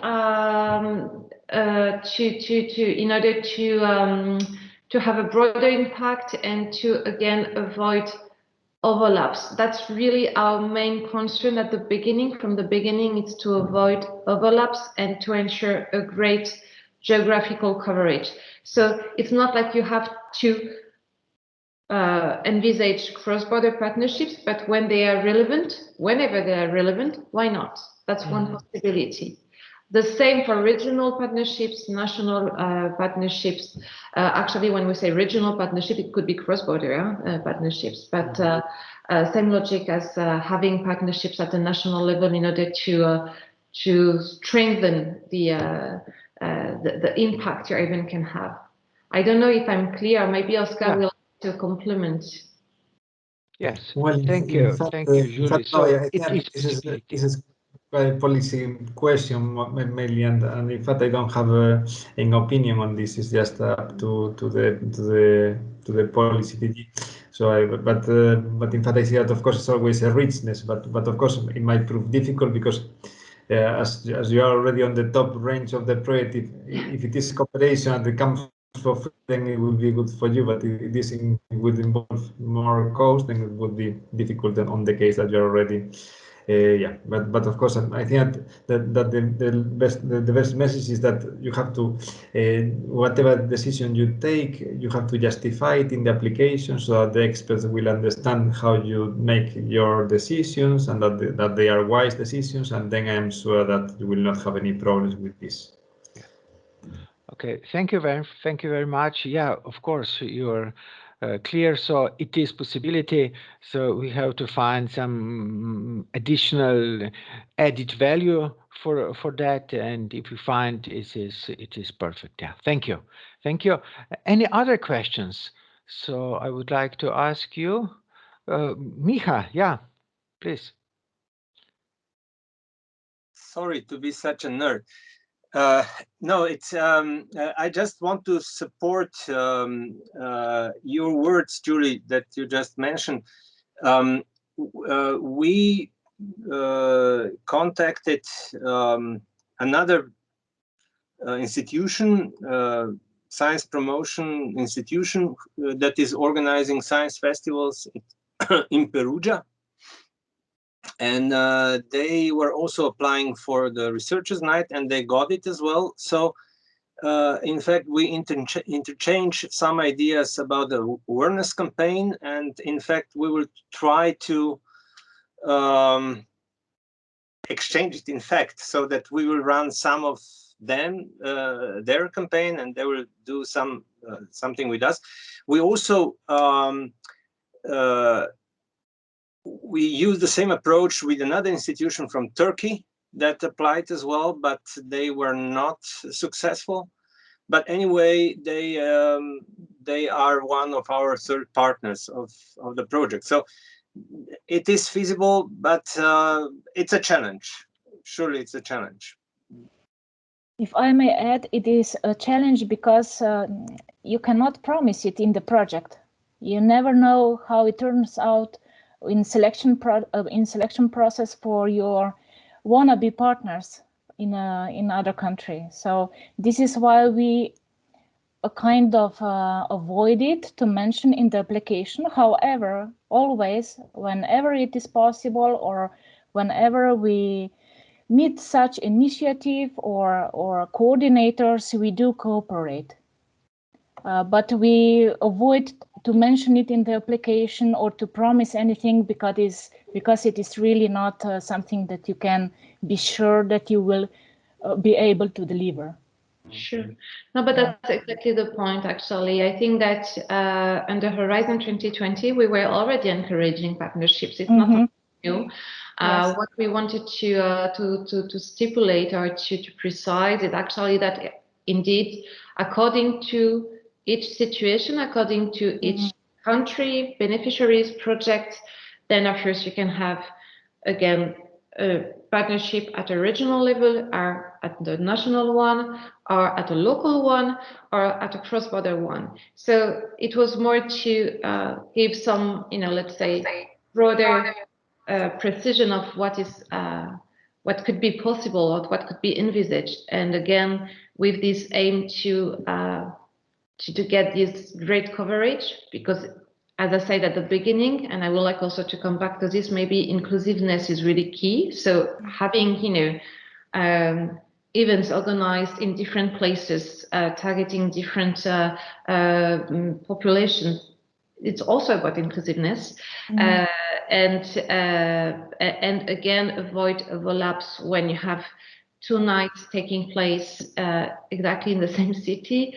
It's a bit of pity not to see, how to make this all more coherent, maybe. So, voilà, it's just some examples I can give. Again, no obligation, but encouragement. And again, it was already before. It's not new. It's just more of precision about the kind of partnerships you could foresee. It is similar as at the national level with House of Experience that we are cooperating on national press conferences and press releases. So we do it, by the way, which is not so unimportant as it seems when I say it like that. It is really of great importance, and we serve to our common one single public at the end of the day. and this is our attitude towards it. And being connected through that attitude, we are, as we used to say, one huge European researchers' night family. So I think it works well. Thank you. Thank you, Brigitta. I do not see any hands. So in that case, I would like to thank you, dear Julie and dear Oscar. There is one hand.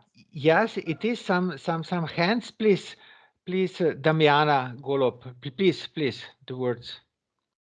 Hello, my name is Damiana. I come from the House of Experiments, and when I have been studying lump sum concept, there was an information which I got that if the work package is not finished, then we have to apply for an amendment to finish the work package or the unit we are working on, which is supposed to have a lump sum. This was this is the results of the lump sum pilot project, and frequently asked questions were relating also to the fact that if there is an occurrence in which we cannot fully complete the work package, then an amendment should be asked for. So I'm interested if this goes also for IRONE or for the night activities or not. Okay, so you might know, in fact, more than me, because in fact for night this comes new. I knew that there were pilot actions in H2020 that they have been working with lump sums. What I have understood from reading as much information as I could on the lump sum is that in fact it's a little bit less flexible, in the sense that before you had to transfer amounts in budget categories. You could do it during project implementation, but in fact with the lump sum, I think that it's necessary to go through an amendment. So we might have more amendments depending on the situation. Hopefully not, but in fact I'm afraid that I lack the experience so far. So I don't know in full detail how it will work. But of course, as always in the team, we try to cut red carpet. So we try to not be very bureaucratic. But of course, we are civil servants, and we have to follow the rules, and we will follow them. But of course, we will not be asking for amendments if it is not really something meaningful. But it will not be for minor issues that an amendment will be done. I mean, this is not our intention to cause a huge burden, because this lump sum comes for simplification, not to make like difficult from the beneficiaries and for us. So we'll try to be wise and not overdo things, and try to at the same time to follow the rules. That's what I can tell so far. But of course, we'll be gaining experience in the future. But our intention is to simplify and not to make life complicated. I hope that this replies the question. But I'm afraid that I have to leave very soon. Maybe you have a last question or very last question, because I have to leave to a meeting, unfortunately. Thank you very much for your question. Thank you, Oscar. Damiana, is it clear? Yeah. Yes, it is. It is. Okay, thank you, Damiana. Any other question, please? I don't see any hands. Well, in that case, I would once again thank you, Julie and Oscar, for your kind explanation and for time you devoted to us. And I'm sure that your explanation was very important for us. We will follow carefully what will happen with the work program, and we will prepare the next projects proposals excellence, I'm quite sure. And thank you also for invitation to your info day. You mentioned it will be in June, so we will join you and to see what will happen new. So thank you again. If you would like to say something in the end, the floor is yours.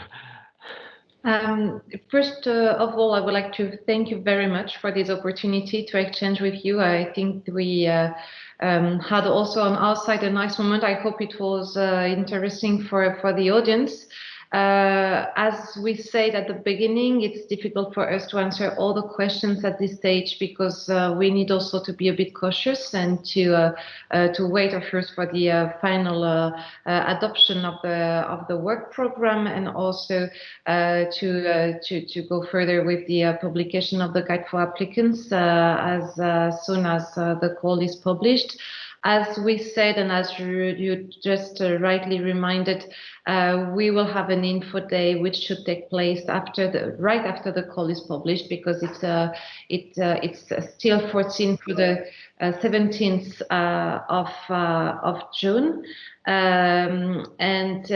Voilà, as said at the beginning, we'll be happy to provide further answers if needed, maybe at a later stage. And we thank you all also for your interest and your commitment to make this event a success, because I saw that you were very successful, and I'm quite impressed by the number of activities you still have in mind for this year in 2021. So I wish you a lot of success for the next edition, and again, happy to answer further questions if needed at a later stage. Thanks a lot, really. Thank you. Thank you, Julie. Thank you, Oscar. Thank you very much for joining Julie in her wishes, and I wish you all the best for this year, and as well for if you decide to apply, that again will apply. All the best for the application, and I hope to see you in our info day at the end of June. Yes. Thank you very much. Yes, thank you again, and goodbye. Tako, mi pa zdaj prehajamo na pauzo. Predlagam 15 minut pauze. Tako predlagam, da se dobimo 10 minut čez 11:30. A je to v redu? Potem nadaljujemo naprej. Dali bomo besedo Darji Valančič. Ona nam bo razložila izkušnje, ki jih imamo z LAMSAM-om, in potem seveda vprašanja. In čisto na koncu sem pripravil en takšen hiter pregled, mind map work programa, tako da se na hitro spomnimo, kaj so tiste ključne točke, ki jih ne smemo pozabiti. Vse prezentacije, se pravi obe prezentaciji, boste pa na naši spletni strani dosegljiva, a ne? Tako da to dobite. Zdaj pa 15 minut pauze, 10 čez 11:30. Brigita, bi ti še kaj rekla? Hvala lepa, Stojan. Morda bi želela vse skupaj še spomniti, da preden nas zapustijo, ker se malo bojim te naše pauze, običajno se vedno razpolovi število povratnikov na dogodek. Vljudno prosim tisti, ki se ne nameravajo udeležiti nadaljevanja tega dogodka, če lahko izpolnijo anketo o zadovoljstvo, preostale pa seveda bomo zelo, zelo veseli, da se nam pridružijo ob 10 čez 11:30, kot je že Stojan omenil, in šele po dogodku, po celotnem programu izpolnijo anketni vprašalnik na povezavi, ki sem jo malo prej prilepila v okno klepeta. Hvala lepa, in ja, to bi bilo vse iz moje strani do 10 čez 11:30. Žal vas ne moramo povabiti na kavo, ampak obljubim, ko se naslednjič vidimo v živo, hiša časti, a ne? Tako. Katera hiša? To je pa vprašanje. Se vidimo. Okay.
Hola, Brigita.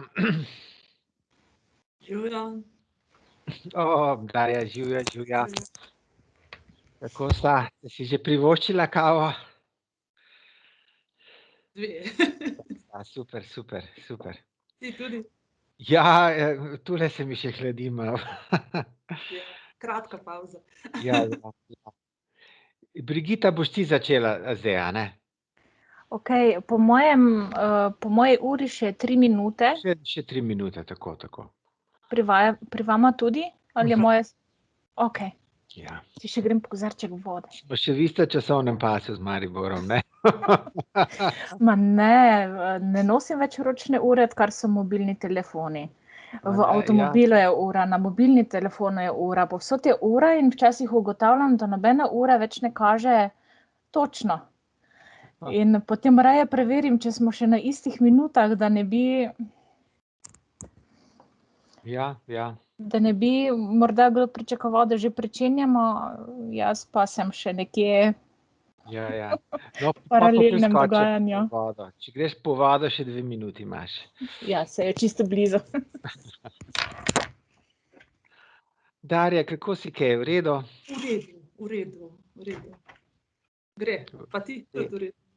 Ja, sem v redu, ja. Sem v redu. Tako sem vesel, no, da je bila kar zanimiva razprava, a ne? Krasni govorci, tako da res na mestu in fino. Ja. V bistvu, da se vsi lahko pravi čas pripravijo, premislijo, a ne? In da se potem spiše tako, kot je treba. Ja. Tako sem že nazaj. Ok.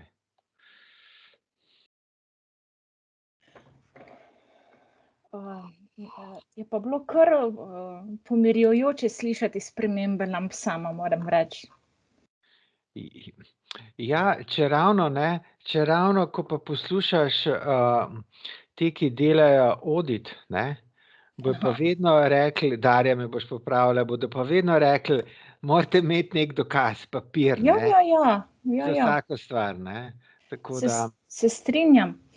Me pa bolj skrbi tisto, če bo po lamp samo nekaj evrov več denarja, kot bo realnih stroškov. Ja. Prikazovanje presežka prihodka nad odhodki, ta del pa meni ni najbolj jasen. Ja. Če redko kdaj prideš skozi z 0,0 rezultata, ne? Že inflacija naredi svoje, če tudi se že vnaprej obvežeš z nekimi ponudbami. Ampak če je vsako odstopanje pač z nekega vidika problem. Če je minus, je problem z vidika tistega, ki izvaja. Če je plus, pa ima tisti, ki izvaja problem zato, ker je plus, ne. Ni ravno po neki po pričakovanem duhu dobrega gospodarja bi morali vsi biti zadovoljni, ampak ni čisto tako, ne. Ta del mi je manj jasen in to ne vem, kako bo. Brigita, zdaj pa že čas, da začnemo. 11:40. Prav.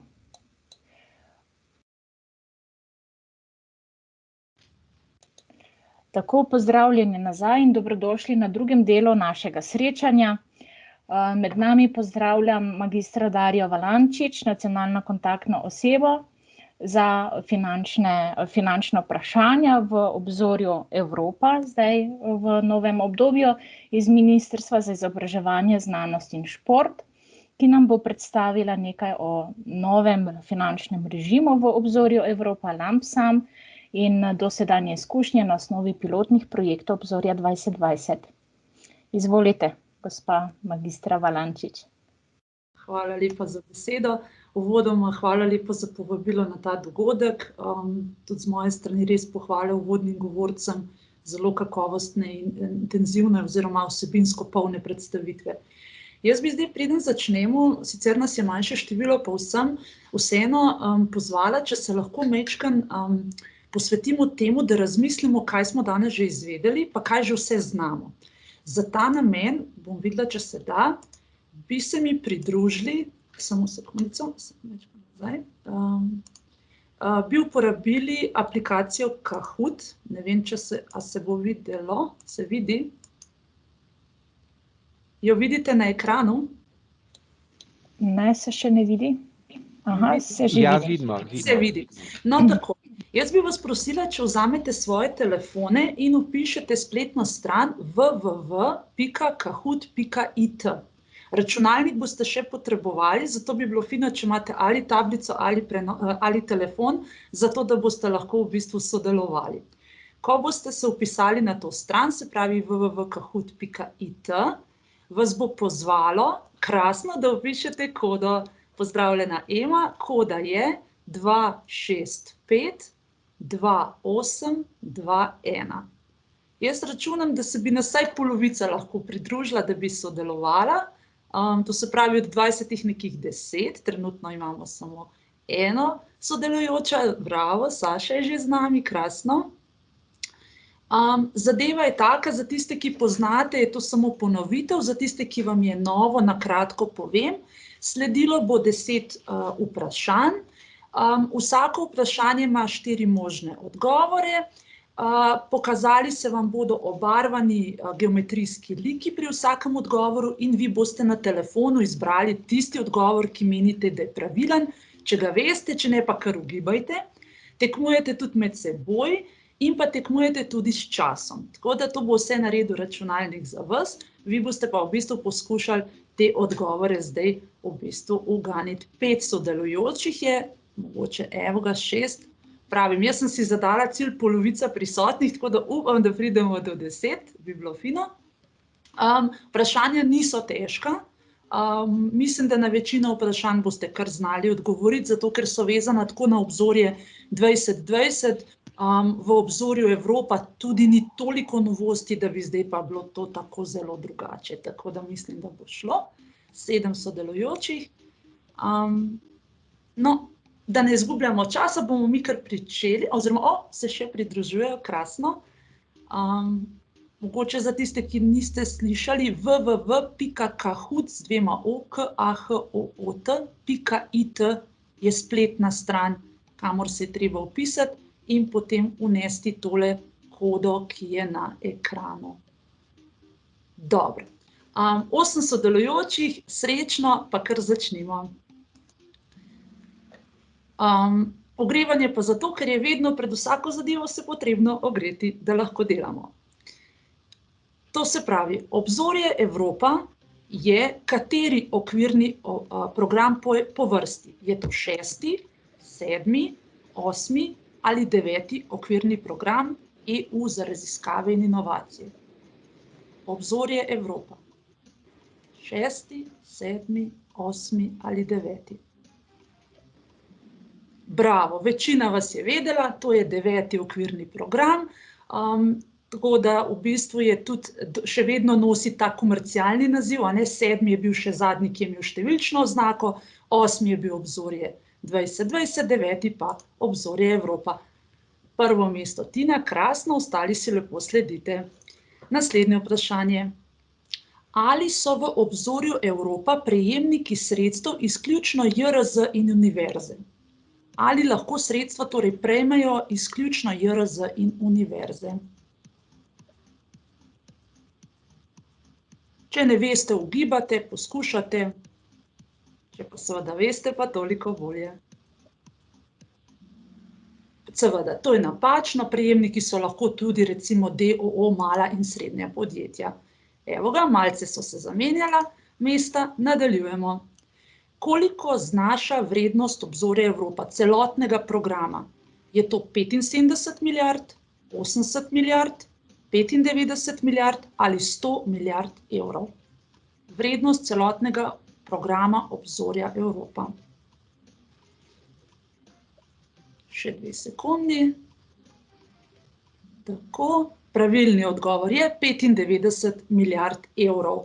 Za tiste, ki ste nekoliko zgrešili nič narobe, tudi te številke so bile v igri, pa vam je mogoče ostalo nekako v spominu, da bi to bilo to. Bravo, Katka, še vedno prva, sledite Stojan, Tatjana, Tina in Saša. Bravo. Gremo naprej. govorimo o kolaborativnih projektih, koliko znaša stopnja financiranja po večini pravim, se pravi za upravičene stroške, direktne stroške in indirektne stroške. Je to razmerje 85 vseh direktnih plus 15 indirektnih, ali prejmete 100% vseh upravičenih direktnih plus 25 indirektnih, je razmerje 80-20, ali zadnja opcija, kot je navedeno tukaj, 100 direktnih, 20 indirektnih. Tako, pravilni odgovor je B, se pravi 100% direktni upravičeni plus 25% indirektni stroški. Nadaljujemo. Zdaj pa, kje najdemo razpise Obzorja Evropa? Na participant portalu, Calls for Research portal, Funding and Tender Opportunities portal oziroma Research and Innovation portal. Kateri od teh portalov je tisti, kamor pogledate za razpise Obzorja Evropa? Bravo, Funding and Tender Opportunities portal. Nisem niti dvomila, da ne bi bilo pravilno. Bravo. Nadaljujemo. Zdaj pa, katero mesto je med slovenskimi prejemniki sredstev v Obzorju 2020 zasedla Univerza v Mariboru? Tukaj so sešteti vsi programi, vsi stebri, vse skupaj. Katero mesto? 5., 6., 7. ali 8. Tisti, ki ste si mogoče pogledali dashboard, spletno stran, veste, drugače pa ugibate. Tako, 7. mesto, bravo. Tukaj sem predvidevala, da boste pač malce ugibali, pa nič narobe. Sledi naslednje vprašanje, že 7. in sicer, koliko stebrov je v Obzorju Evropa za horizontalne vsebine? Ali je to en steber, 2, se pravi stebrov plus horizontalne vsebine, 3 stebri ali 4 stebri? Koliko jih je v Obzorju Evropa? 3 stebri. Tukaj sem malce zavedla, napaka je bila, ne bi smela. Se pravi, stebri so 3. To ste danes tudi že slišali. Julie je imela tako lepo predstavitev, se opravičujem. Zdaj pa še to, zadeva se tukaj ni spremenila. Se pravi, koliko je najmanjše število partnerjev v konzorciju kolaborativnem projekta Obzorja Evropa? Se pravi, koliko je tisto število partnerjev minimalno, da je konzorcij eligible? 2, 3, 5 ali pa minimalno število sploh ni določeno? Ja, 3. Ta podatek oziroma ta zahteva je ostala nespremenjena. Čeprav redko vidimo kolaborativne projekte s tako malo partnerji. In sedaj 9. vprašanje. Ali je noč raziskovalcev vedno na isti dan? Se pravi, zadnji petek v septembru, da ali ne? Se ta dan spreminja oziroma je to možno spremeniti?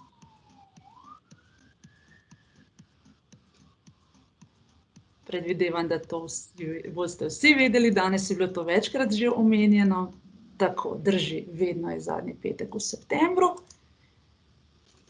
Tako, številke oziroma mesta so še kar visoko zasedene. Zdaj pa eno tako splošno vprašanje, katera inovacija iz leta 1920 se lahko primerja z internetom danes? Kaj je bilo takrat toliko revolucionarnega? Je bil to radio, televizija, film ali časopis? Letos piše se 1920. Bilo pa je tako inovativno kot internet danes. Poglejmo, tako, radio je bil tisti, ki je bil tak. Tako, no, pa smo prišli do konca, še razglasitev. 3. mesto je zasedla Tina, bravo, 7 od 10. Stojan je bil 2. in 1. mesto, iskrene čestitke, je zasedla Katka, bravo. Hvala lepa vsem, ki ste sodelovali. Jaz upam, da ni bilo pretežko, da ste se lahko lepo v bistvu ogreli. Jaz bom pa zdaj nadaljevala z svojo predstavitvijo, v bistvu to, kar sem pripravila, in v bistvu ne bom povedala prav dosti novega, glede na to, kaj so povedali moji predhodniki, bolj bom povzela. Tako, samo sekundo. Jaz upam, da se predstavitev zdaj vidi. Ja, vidi se. No, tako. Ko govorimo o lump sum financiranju, gre v bistvu do neke mere za eno novost, po drugi strani pa je to že ena praksa, ki jo je komisija vzpostavila ali pa ima željo, da bi se večina projektov financirala na ta način. Se pravi, pogledali si bomo ta koncept, kaj ta lump sum sploh pomeni, potem bomo pogledali ta primera teh dveh pilotnih projektov, kakšne so že dosedanje izkušnje, potem se bomo dotaknili, kako ustrezno splanirati proračun, da bo zadeva v bistvu ustrezna in kako bodo potem sledile tudi kontrole in pa poročanje, da bo zadeva izpeljana do konca. Ko govorimo o konceptu lump sum, je glavno vodilo ali pa to, kar komisija ves čas poudarja, simplification. In zakaj ta simplification?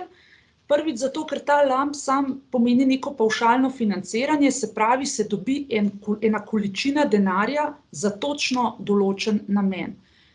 Dosedanji študiji ali pa dosedanji rezultati kažejo, da to financiranje, ki je temeljilo na povračilu nastalih dejanskih stroškov, je dokaj zapleteno in praviloma povzroča težave in lahko pripelje na koncu koncev tudi do tega, da določene stroški niso povrnjeni ali niso ustrezni.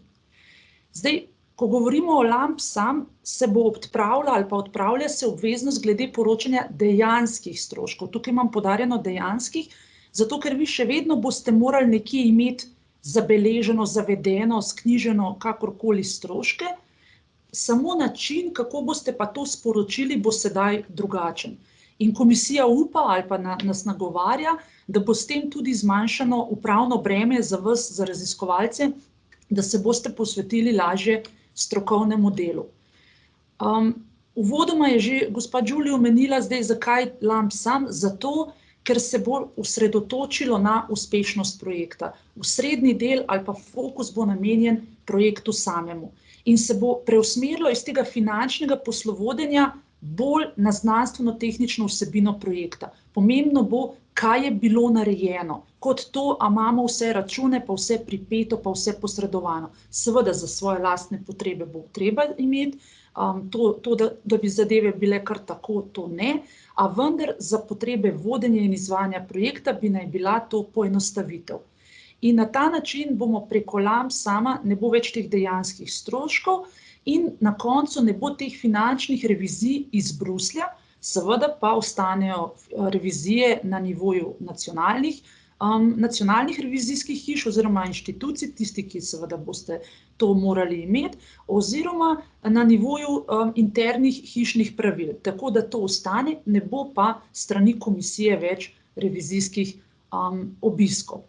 Bila sta izvedena dva pilotna projekta, in sicer v letu 2018. Eden je bil na področju nanomaterialov, to je kratica ta NMBP, to je ta razpis, call je bil Innovation Action, drugi pa je bil ta za področje zdravja, to je bil pa Research in Innovation Action. Kaj je bilo značilno za ta dva razpisa? V prvem, se pravi pri NMBP, je bila določena višina za posamezen razpis 7,5 milijonov. Se pravi, konzorcij sam se je zbral in odločil, koliko jih bo sodelovalo za namen izvedbe teh nalog, skupaj pa bodo prejeli toliko. Razdelitev je bila na njihovi strani, se pravi na strani konzorcija. Če primerjamo to s to drugo opcijo, kjer so pa se zbrali konzorciji, člani konzorcija, ki so sami določili vrednosti, s katerimi vstopajo v projekt in to skupaj sešteli, so dobili sami neko vrednost, končno vrednost projekta in kot taki šli naprej v ocenjevanje.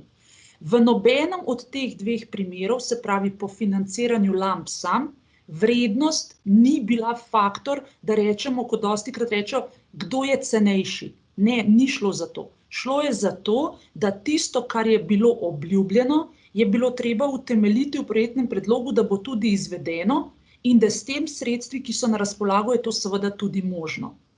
Komisija Arja, če dovoliš, mi vidimo samo prvo stran tvojo, uvodno. Ja, to pa čudno.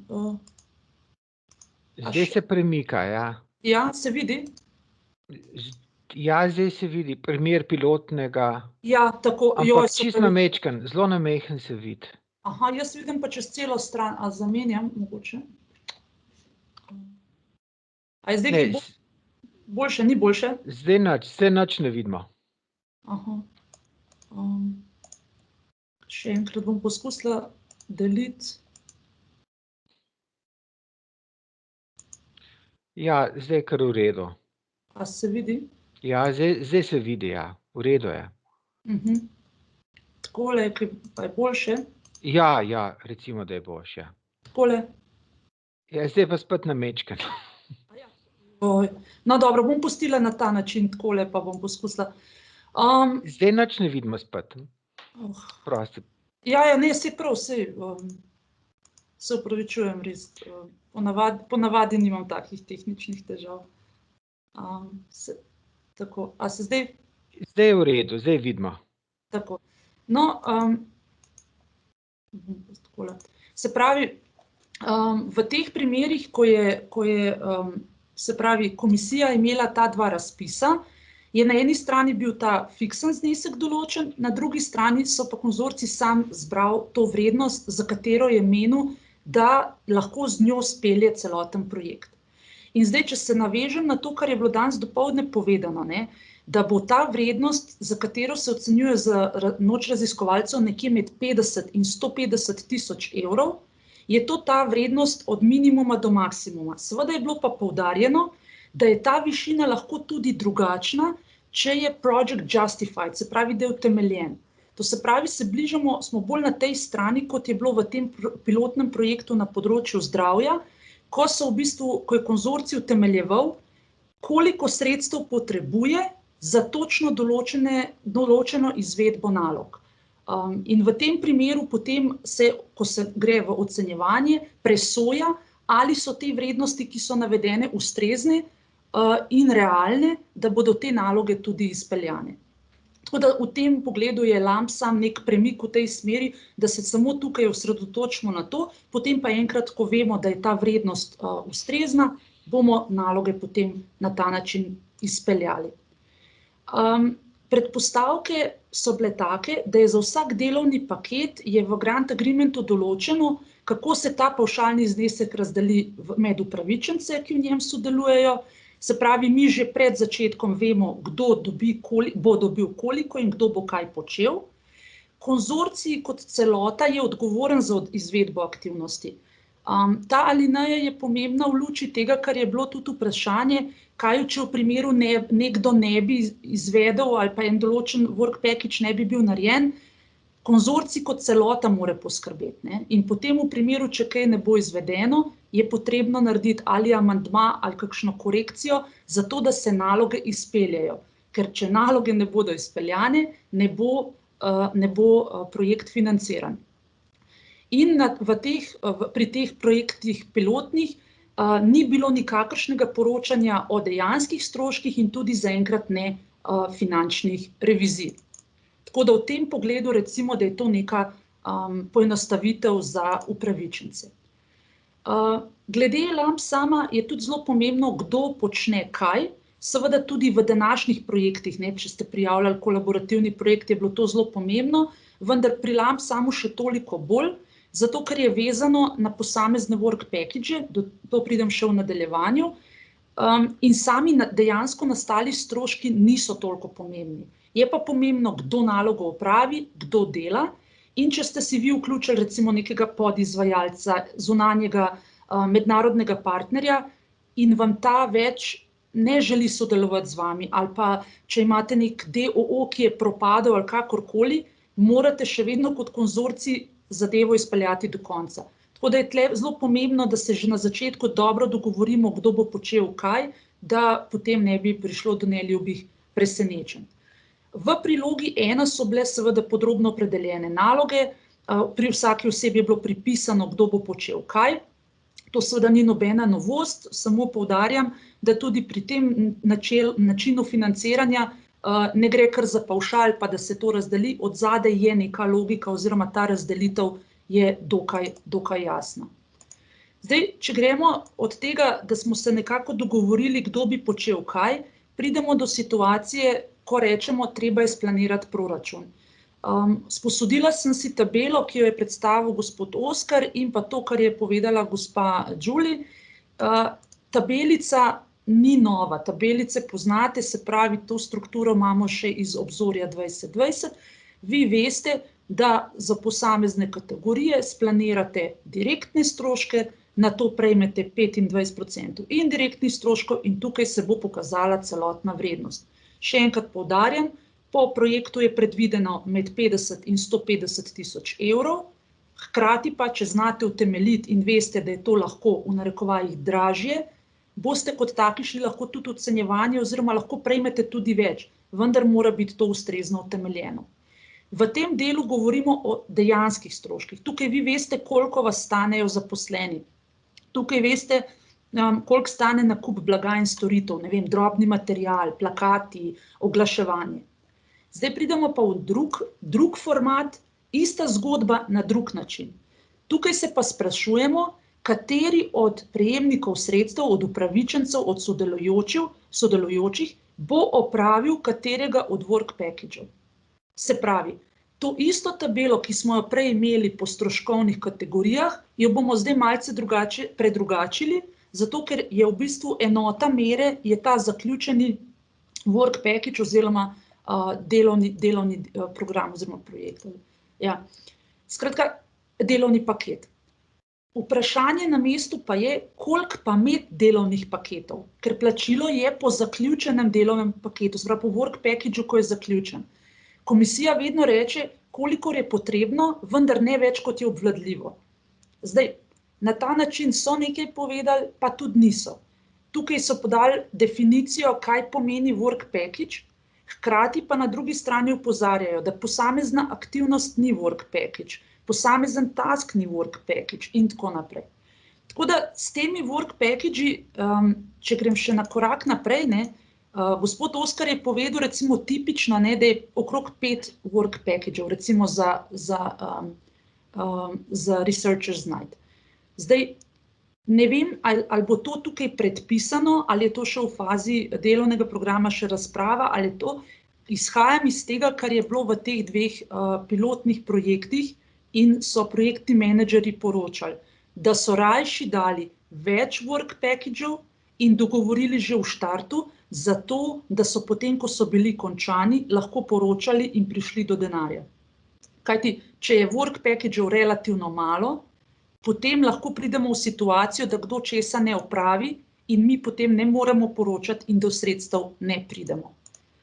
Zdaj, v štartu se zadeva zelo lepo bere, mi si določimo, kdo bo počel kaj po posameznih work packagih in zdaj prenosi, to, kar je bilo tudi vprašanje, so do neke mere možni. Komisija je tukaj dopisala, all budget transfers require an amendment. Zadeva je taka, če začnem drugače. Ko greste vi s projektnim predlogom v ocenjevanje, vas ocenijo na podlage te tabele in teh nalog, ki ste jih obljubili, da jih boste naredili. Potem projekt začne teči, zgodijo se stvari, seveda projekt je živa materija, in vi bi seveda prenesli določena sredstva, tudi aktivnosti med partnerji. To pomeni lahko tudi major change of the project as such. Zato v takih primerih je res dobro komunicirati s project officerjem in če je potrebno, oziroma bo že povedal, ali je to kategorija te rumene puščice, kjer je možen prenos brez amandmaja, oziroma kjer pa to seveda ni možno, se vloži amandma. Amandma ni noben bav, od trenutka, ko se vloži, traja 45 dni, da se odloči, ali se vam ugodi ali ne. Bistveno pa je, da od trenutka, ko vi vložite amandma, ne počnete ničesar in ne ustvarjate dodatnih stroškov, ker v primeru, če vam določena stvar ne bo ugodena ali pa ne bo rešena vam v vašo korist, ste v bistvu sami odgovorni za nekaj, kar ste naredili, predno ste dobili ustrezen odgovor.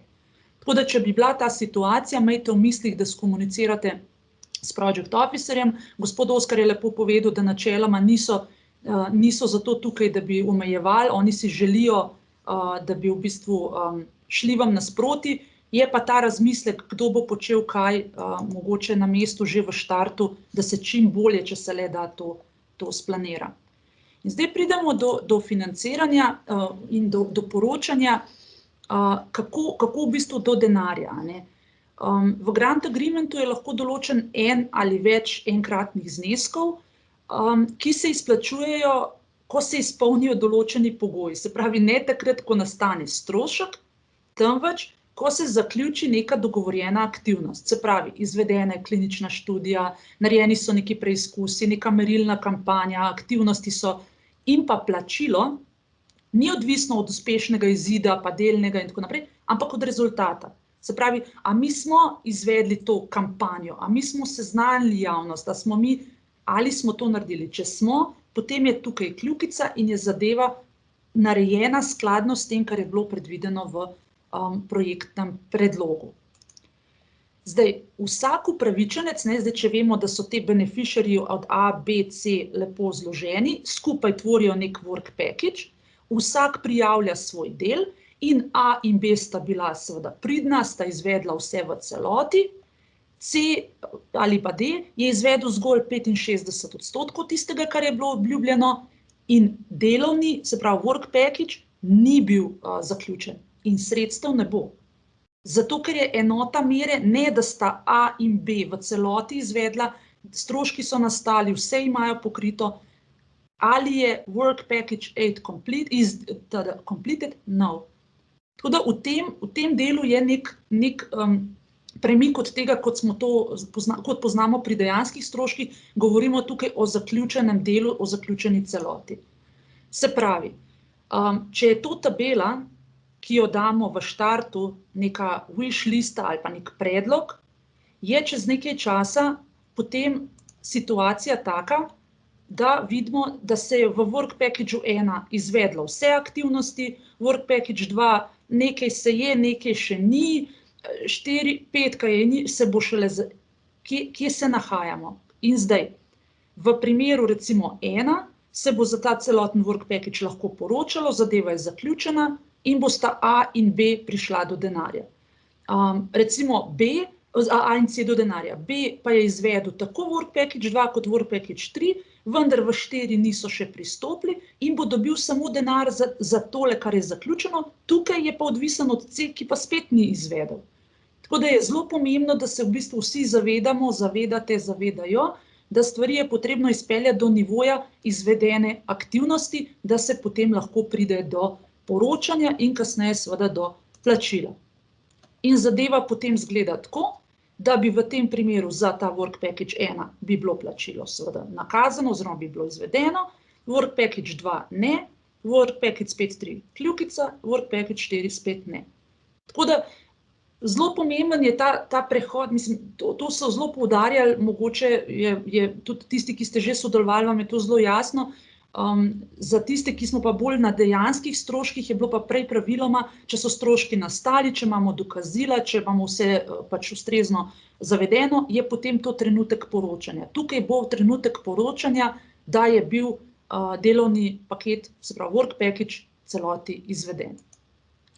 In zdaj, ko so vsa dela opravljena, rečeno je že bilo, da na začetku dobite seveda nek avans, nekih 60%, potem pa na koncu, zdaj, če projekt traja 3 ali pa 5 let, so še vmesna poročanja, vmesna plačila, in seveda na koncu, ko je vse opravljeno, se pogleda in potem komisija plača še preostali znesek in tudi tisto iz jamstvenega sklada, kar je bilo na začetku pridržano, se sprosti in si partnerji to razdelijo. Zdaj, tukaj je bilo, če nekateri delovni paketi niso bili izpolnjeni, so bili lahko tudi delovni work package so bili zavrnjeni, lahko je bil grant je znižan, ker se tudi partnerji med seboj niso mogli dogovoriti, kdo bo kaj izvedel in kako.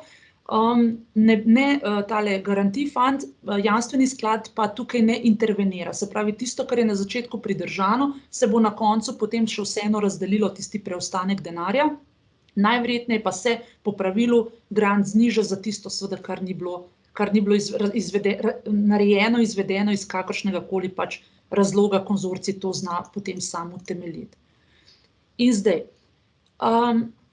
Sledile bi prej kot finančne neke tehnične revizije. Tehnična revizija bi pa pomenila, da ko vas pridejo pogledat, da povprašajo, ali je bilo vse izvedeno tako, kot je bilo planirano. Se pravi, ali so bile vse aktivnosti izvedene, ali ste se udeležili vseh dogodkov, ste izvedeli vse delavnice, se pravi, vse tisto, kar ste napovedali v projektnem predlogu, se bo preverjalo. Ne bo se pa več preverjalo, ne vem, listine, računčki, ne vem, hoteli, poti in tako naprej. Ta del bo pa v bistvu, kot pravi komisija, ne, by financial audits. Seveda vi pa zaradi svojih tako nacionalnih pravil, kot tudi pravil institucije, organizacije, zadeve morate imeti urejene, kot pravijo, ne, by internal rules and procedures in skladno z beneficiaries usual practice. Spoštovati je treba vse tisto, kar izhaja iz grant agreementa, tako glede obveznosti intelektualne lastnine, potem obveznosti povezane s tretjimi osebami, recimo, če imate kakšno finančno podporo, to je prejšnji nek 15. člen, ta financial support to third parties, potem druge obveznosti, če je bilo potrebno še karkoli izvesti, to vas bo v bistvu, ko bo prišla tehnična revizija, povprašala in boste v bistvu odgovarjali, bomo rekli, bolj vsebinsko. Finančno niti ne toliko. In zdaj, če vzamemo, kaj je bolje, kaj je malo manj bolje, ne boste več potrebovali, saj za potrebe LAMP-sama, se pravi nekih timesheetov, dokumentov, se pravi pogodbe, mesečnih plačilnih list, računov odpotovanj in tako naprej, ampak to samo za ta projekt, samo za LAMP-sam, ne. Seveda, vi morate imeti pogodbo o zaposlitvi z institucijo, vi morate imeti s kadrovsko urejeno vašo prisotnost, sistem amortizacije imate računovodsko seveda nekako urejeno, če greste na pot, morate imeti potni nalog in seveda obračunavanje je skladno z internimi praksami. Samo na področju pač LAMP-sama vas o tem več ne bodo spraševali.